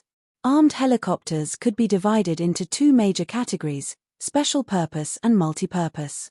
The special purpose type had a narrow fuselage and stronger combat capability. The multi-purpose type could be used to carry out attack missions, as well as transport, landing, and other missions. Modern armed helicopters not only carried a variety of weapons, but also carried a large amount of ammunition. In terms of single aircraft, helicopters with a higher takeoff weight could carry more ammunition. For example, the Mi-24 armed helicopter used in the Eaton P-2H war and the AFH war. The nose is equipped with one 4-barreled machine gun, 1,500 rounds of ammunition, 4 anti-tank missiles can be hung on the short wingtips, and 4 hangars can be hung under the short wing. 4 57mm rocket launchers with a total of 128 rockets. If rockets weren't installed, 1,500 kilograms of bombs could be installed. Another example was the AHL armed helicopter used in the Vietnam battlefield. It was equipped with a 20mm cannon or 30mm cannon in the nose. 8 anti-tank missiles or 76 70mm rockets could be installed under the short wings of the fuselage. The A-129 helicopter with a takeoff weight of less than 4 was equipped with an organic gun. It could carry 8 Hort missiles or 52 70mm rockets. The air combat type could carry 8 Mistral air-to-air missiles. For an organized armed helicopter unit, its firepower couldn't be underestimated. At this moment, this huge armed monster was undergoing daily maintenance. Men were creatures with a strong desire to conquer. Therefore, they liked cars, tanks, and guns. Not everyone could own such a huge armed monster. This military helicopter was a gift from Gong Xiaoying when he came of age. So far, it had been in service for 10 years. If the results of this maintenance were not good, he would probably have to retire. Gong Jie could not bear to part with her. After 10 years, it was impossible to say that he had no feelings for this comrade. This was the most precious gift he had received when he was 18 years old. For so many years, he had treated it like a treasure. However, now that he was about to retire, he could only lament that time had passed too quickly. This big monster was the AH-1 Cobra armed helicopter. After the end of the Vietnam War in 1990, the United States Marine Corps decided to use the AH-1W Super Cobra as a base to upgrade their armed helicopters in all aspects, and the result was the AH-1Z Viper. The first prototype of the AH-1Z was successfully tested in 2000. Nominally, this was an improvement in the Super Cobra's performance. Within its lifespan, just the cost of maintenance and training alone would be hundreds of millions of USD, or even more than $1 billion USD. Chapter 42-41. Hurricane was especially strict when it came to the maintenance of equipment. Gong Jie walked up to the helicopter and gently stroked it with his hand. He gave it a name, Robin. He gave it this name because Gong Jie used to have an idol when he was young. His favorite was Batman, the main character of Marvel's comics. When he was young, he liked to collect Batman memorabilia. And Robin was Batman's partner and assistant. He was also known as Boy Wonder, and together with Batman, they were known as the energetic duo. When he was young, he also hoped to have a close friend and assistant like Robin. Until Gong Xiaoying gave him this military helicopter. For some reason, the first name that came to his mind was Robin. That day, he sat in the brand new pilot's seat for the first time. Touching the controls, he felt as though the AH-1Z had been given life. Your name is Robin. What do you think? He actually gave this big guy a name just like that, talking to himself. For 10 years, Robin had carried him through the skies. It had also flown over the aurora and the horizon. In the rain of bullets, it had been his most loyal partner. It had helped him shoot down missiles that tried to sneak up on him. Its hard shell had helped him block countless bullets from machine guns. It had also been on the brink of death and had gone through life and death together. Young Master Jie. He walked over during the maintenance, holding a thick stack of test reports in his hands. Gong Jie walked over and asked anxiously, "How is it?" "The test reports are out. Robin has met all the requirements and can continue to serve in the military." Upon hearing this, Gong Jie's eyes lit up. He turned around and jumped onto the big guy happily. It was just like when he had just become an adult and saw it for the first time like a child. Robin, that's great. He thought that Robin couldn't continue to serve in the military. He didn't expect that Robin could continue to accompany him by his side. Just then, his cell phone suddenly rang. Gong Jie answered the call. Soon, Hua Jin's face appeared clearly on the screen. At the same time, Hua Jin also saw Gong Jie's face on the screen. For some reason, Hua Jin saw a smile on Gong Jie's face. It was rare for him to see him smiling so happily. Usually, he had a cold face and an indifferent expression on his face. It was rare to see him smile so innocently like a child. Upon seeing Hua Jin, the smile on Gong Jie's face disappeared and he cleared his throat awkwardly. What's the matter? Hua Jin was speechless. Could it be that his face dampened her mood? For some reason, Hua Jin was a little. Are you free? Gong Jie thought about it for a while. He did not seem to have much free time recently. His schedule was packed. What's wrong? What's the matter? Natalia misses you. He kept asking me, when are you coming back? Give her the phone. Okay. Hua Jin passed the cell phone to Natalia. Natalia held the cell phone and saw Gong Jie's face. She immediately smiled. Daddy, are you busy? She looked at him eagerly. Although she was smiling, the anticipation in her eyes made Gong Jie unable to say that he was busy. Daddy, do you miss me? Natalia asked again. Gong Jie raised his eyebrows and leaned closer to the screen. What do you think? Chapter 42-42. How do you know that I don't miss you? If you miss me, You will definitely rush back to see me. Natalia pouted, looking aggrieved. When Gongjie heard this, he couldn't bear to see her like this. He ran his fingers lightly across the screen as if he wanted to touch her face. Daddy will go back to spend some time with you, okay? Natalia was still not satisfied with this answer. She asked, when will you be back? In a few days. Then, in a few days? Gongjie frowned slightly. He didn't know what to do next, so he couldn't give her an answer immediately. However, if he gave her a half-hearted answer and didn't call her back after agreeing on a time, Natalia would be very disappointed in him and think that he didn't keep his word. Therefore, he had to be very careful when answering this question. Thus, Gongjie replied, Daddy will call you back tomorrow, okay? Daddy will arrange some work and go back to see you when I have time.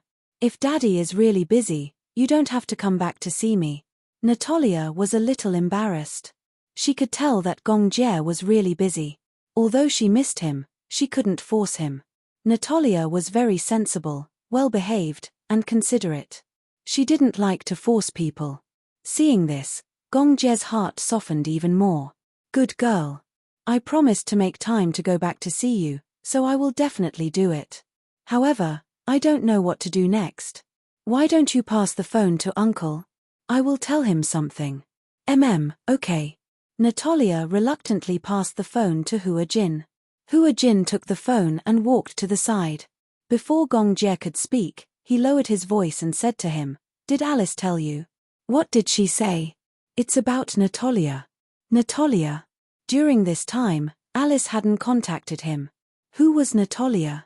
Noticing the confusion in his eyes, Hua Jin realized that Gongjie probably didn't know about this. Alice suspects that Natalia's personality has already appeared. However, Alice said that Natalia's personality is very dangerous. She even knows how to hypnotize people. Therefore, Natalia is in danger. Danger. I might as well say that she is a dangerous person to us. She is like a ticking time bomb. We don't know when she will explode, but we don't know if she will explode. Gongjie frowned and said immediately, Alice didn't mention this to me. I think she is too suspicious. Hua Jin paused for a moment and said, I've been under a lot of pressure recently. It's not that I'm scared, but I'm worried that I won't be able to take good care of Natalia. After all, I have no experience in taking care of patients, and my reaction is always half a beat slower. Don't worry, there's no need to be so stressed.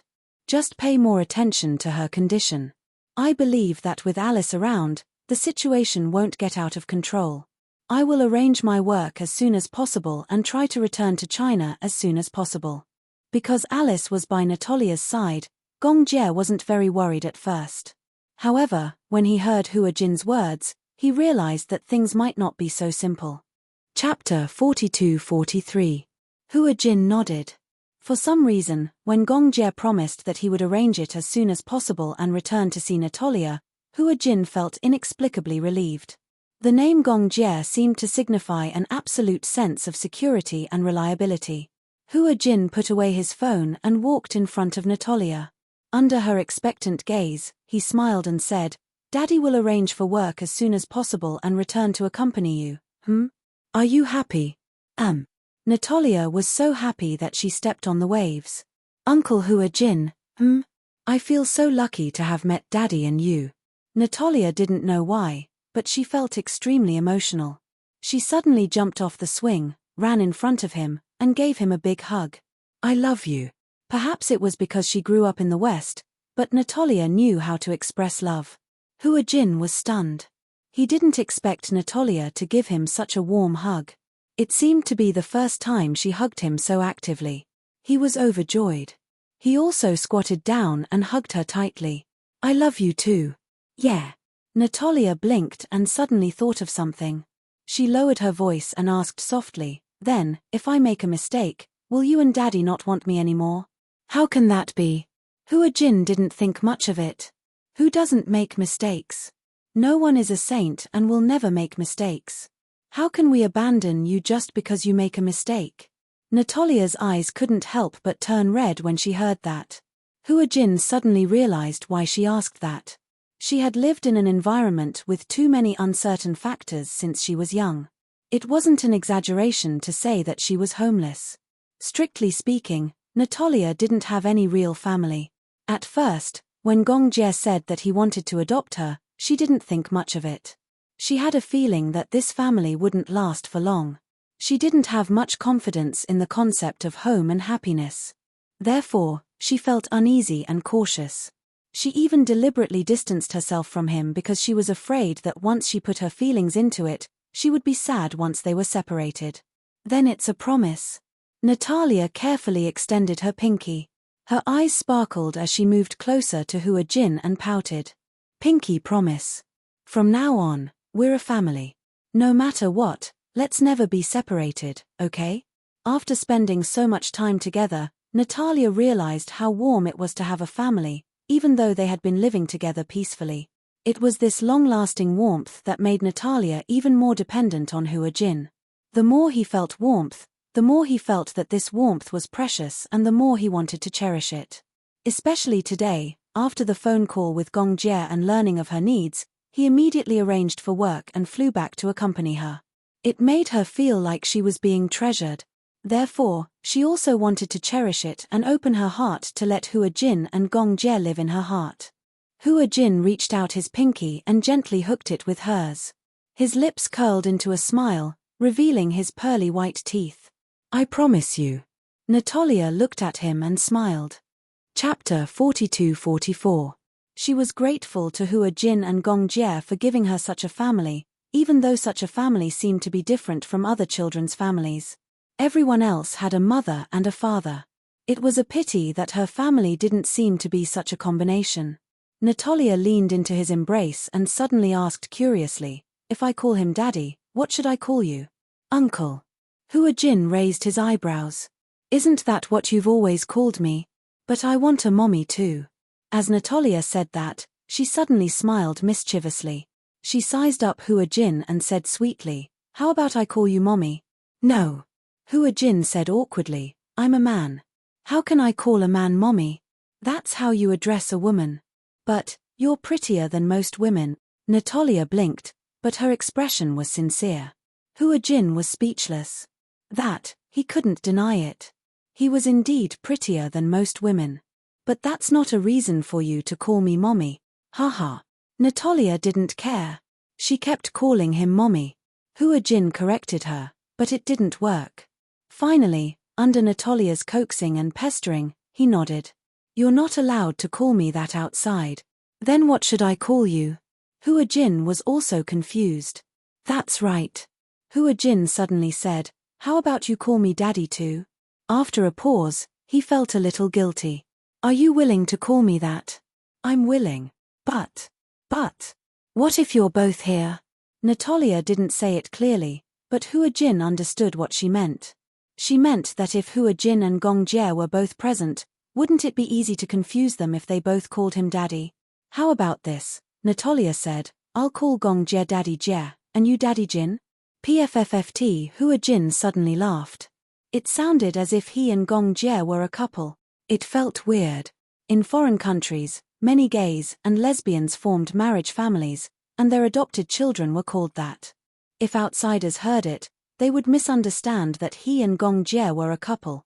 Daddy Jin, it sounds nice when you call me that. After spending so much time together, she was no longer as cold and distant as she was when they had first met. This question stumped Natalia. She mumbled, I like both of them. Hua Jin asked again, if he and I both fell into the sea, who would you save first? Natalia furrowed her brows. I don't know how to swim. If I save you, I'll die too. Ha ha ha. Hua Jin was amused by her serious answer. What I mean is, if you know how to swim, then I'll definitely save you first. Why? Because Daddy Jie knows how to swim. Natalia looked troubled. Chapter 42-45. I'll tell you a secret, okay? Natalia said seriously. What secret? Actually, I have an older sister. Natalia hesitated for a long time before deciding to tell him the secret. Hua Jin's expression changed instantly. Sure, this is a secret. Don't tell anyone else, or else my sister will be angry. What's your sister's name? Natalia said. Actually, it feels weird to say that she's my sister because other than me, no one else has seen her. I feel that she's more like another me. You can see her? Probably. Probably? Hua Jin was a little confused by her tone. Why did she sound so uncertain? So, can I see her or not? Does it count if I see her in my dreams? In your dreams? I feel that she can control my body. Do you know about the crystal ball? Hua Jin vaguely sensed that he might be able to find some clues about Natalia from Natalia's mouth. Hence, he listened to her attentively. That crystal ball was a gift from my sister, Natalia. Gift? Natalia nestled in his arms and recalled. Actually, the first time I saw her was a long time ago. At that time, I couldn't sleep well. I would have many dreams, very strange dreams. Many times, I couldn't even tell which was reality and which was a dream. So, she gave me that crystal ball and said that as long as I hugged it to sleep at night, I would be able to sleep well. At least, I wouldn't have those strange dreams anymore. Crystal ball? Could it be? Natalia had hinted to Natalia that hugging the crystal ball would allow her to sleep well. Was she actually using the crystal ball to control Natalia? Natalia might have been controlled by Natalia because of the crystal ball? This seemed to be a very important clue. I see, Hua Jin probed. Do you have to hug the crystal ball to sleep every night? Yes, sometimes I forget, but if I do, I'll have a lot of strange dreams at night. However, if I hold the crystal ball, sometimes I feel like I have slept for several days, and I feel very tired when I wake up. I see. Actually, I'm very curious. Natalia frowned and turned to look at Hua Jin. Pursing her lips, she hesitated for a long time before finally asking the question that had been bothering her for a long time. None of you can see Natalia, can you? Hua Jin didn't say anything. He just shook his head subconsciously. I feel that Natalia is very bad. Very bad? Yes, she told me not to trust anyone, including you and Daddy. So, in the beginning, I was always wary of you, but slowly, I found that you were very good to me, very gentle, just like family. I wanted to get close to you, but every time I wanted to get close to you, she would stop me. How strange, she always seems to be able to see through my heart. Then why do you think she's bad? Because. Chapter 42-46. Natalia is like a demon living in my heart. For some reason, this sentence sent a chill down Hua Jin's spine. Did she really say that? In the study, Alice was playing with a fountain pen. Hua Jin sat across from her, deep in thought. Outside the window, it was already late at night. Natalia had already fallen asleep. When Alice returned home, Hua Jin told her everything, no matter how big or small, about what had happened. Alice was surprised to hear it. Wait a minute. My mind is a bit messed up. Alice frowned. She decided to connect the clues and reorganize her thoughts. Hua Jin sat quietly on the side. He did not say anything, afraid that he would interrupt her thoughts. Can I understand it this way? Alice said seriously. Natalia controlled Natalia through the crystal ball.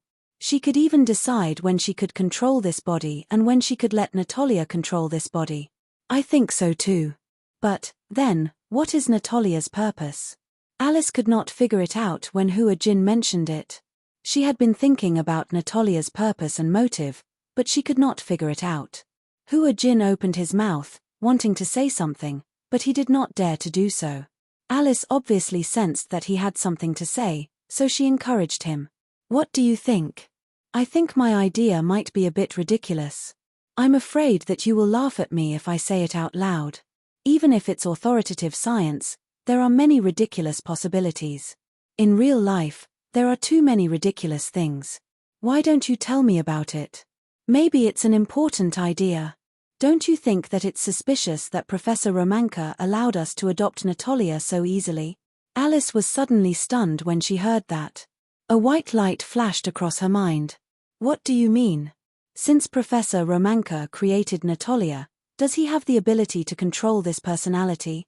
Perhaps, in terms of relationship, Natalia regards him as her father, or perhaps as her master.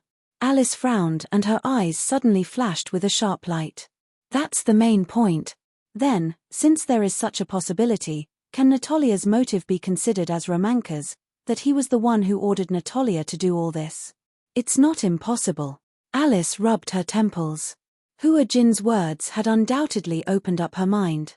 Then, encouraged, Hua Jin finally voiced his doubts bravely. What's Professor Romanka's motive for creating Natariza? You should know better than I do. Before this, I've looked into his academic research and spent some effort, but I also learned that Professor Romanka has always wanted to create a personality society to achieve the goal of controlling people with multiple personalities. Alice pondered for a moment and suddenly said, Professor Romanka's so-called personality society is to create a personality to take on the role of the Reaper. Reaper? Alice said in a low voice. Yes. This Reaper has the status of a leader recognized by all the personalities, and has enough authority to control the life and death of all the personalities. Chapter 42-47. How is that possible? Hua Jin, on the other hand, was in disbelief. Don't tell me that even the main personality of a Reaper can be completely controlled. It's not to the extent of being controlled. However, it's hard to completely rule out this possibility. That's equivalent to not saying anything. Hua Jin said again, it's like a doctor telling a cancer patient, there's a chance of curing the disease, but it doesn't rule out the possibility of not being able to survive.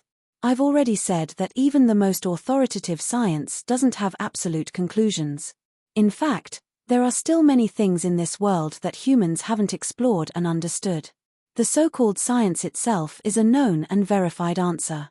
Alice emphasized and said, however, what we've learned from Professor Romanka's conclusion is that the Reaper's ruling power is very terrifying. Hua Jin suddenly became a little worried.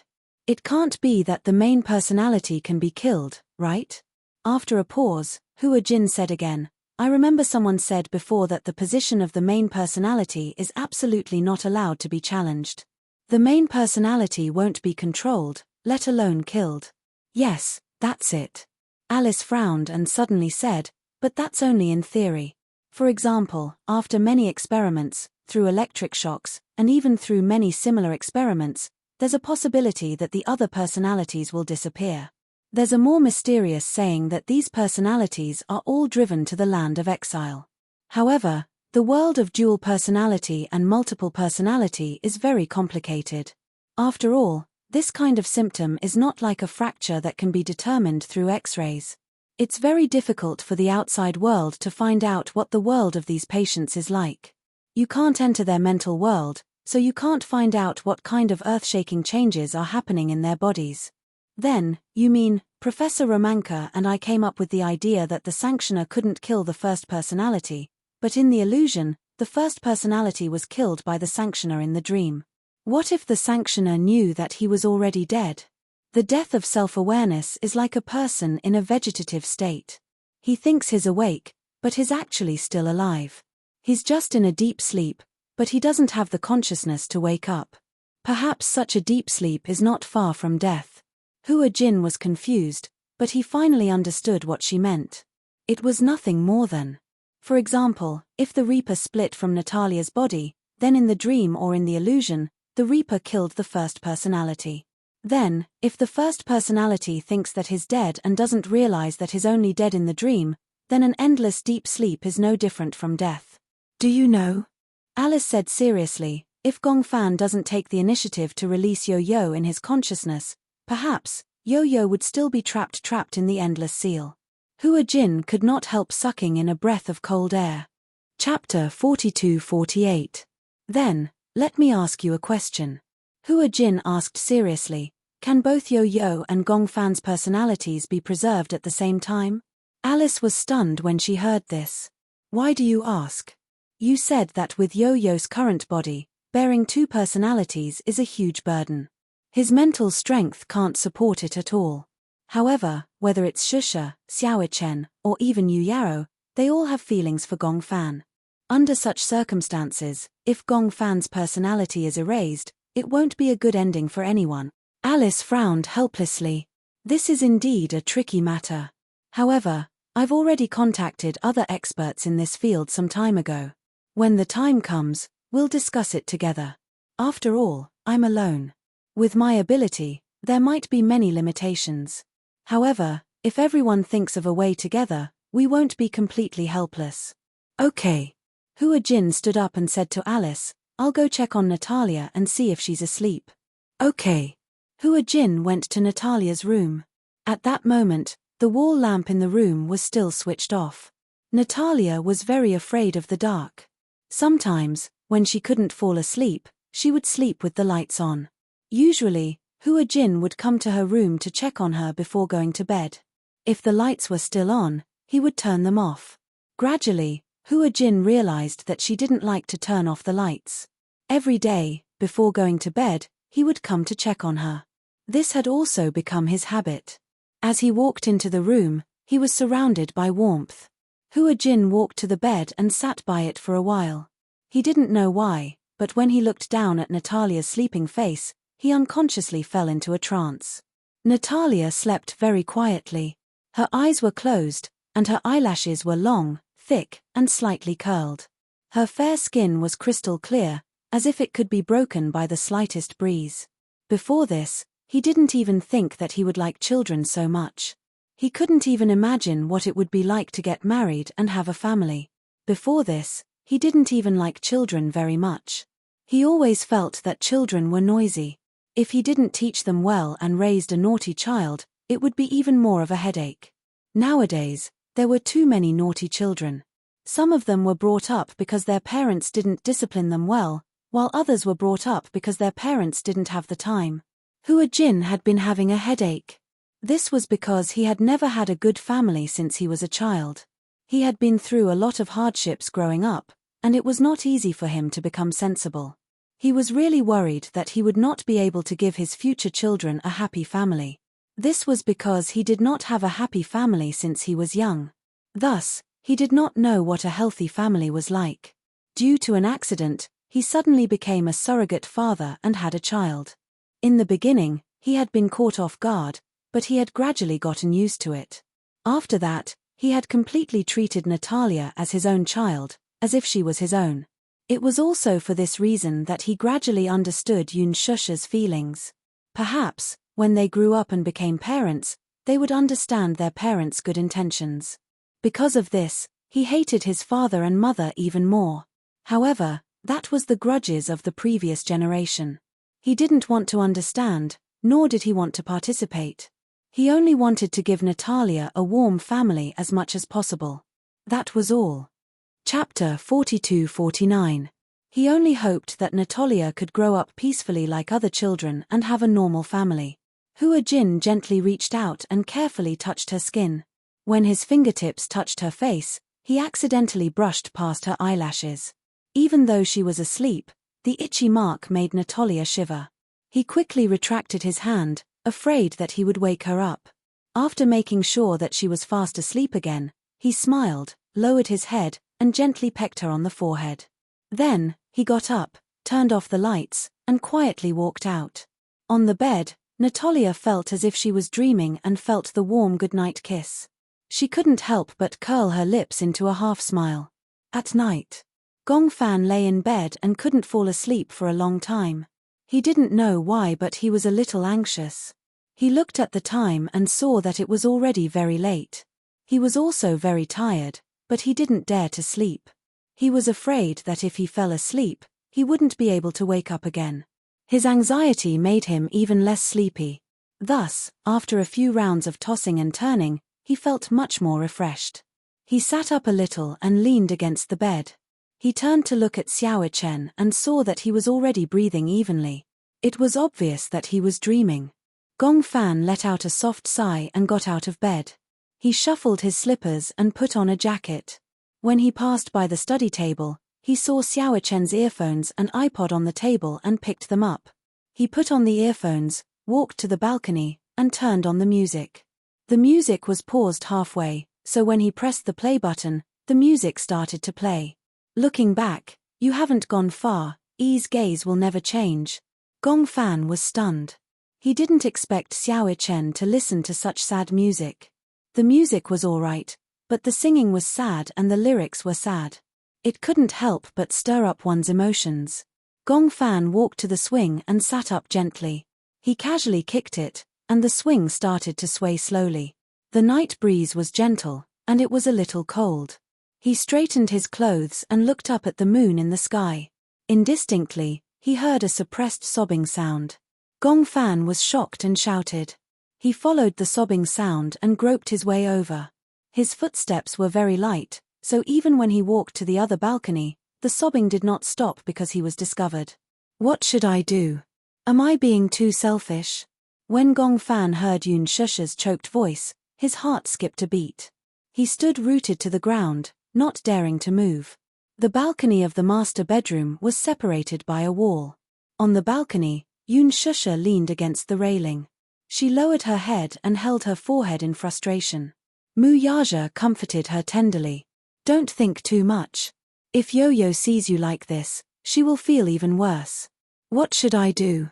Yun Shusha sobbed and said sadly, I can't bear to part with Gong Fan. My heart aches for this child. He has been carrying so much on his shoulders since he was young. Yo-Yo must have noticed my reluctance and heartache for Gong Fan, so he shouldered everything by himself. And I can't do anything to help. Because of my selfishness, even though he is in so much pain, he can't bear to make a choice. He is worried that if he loses Gong Fan, I will be sad.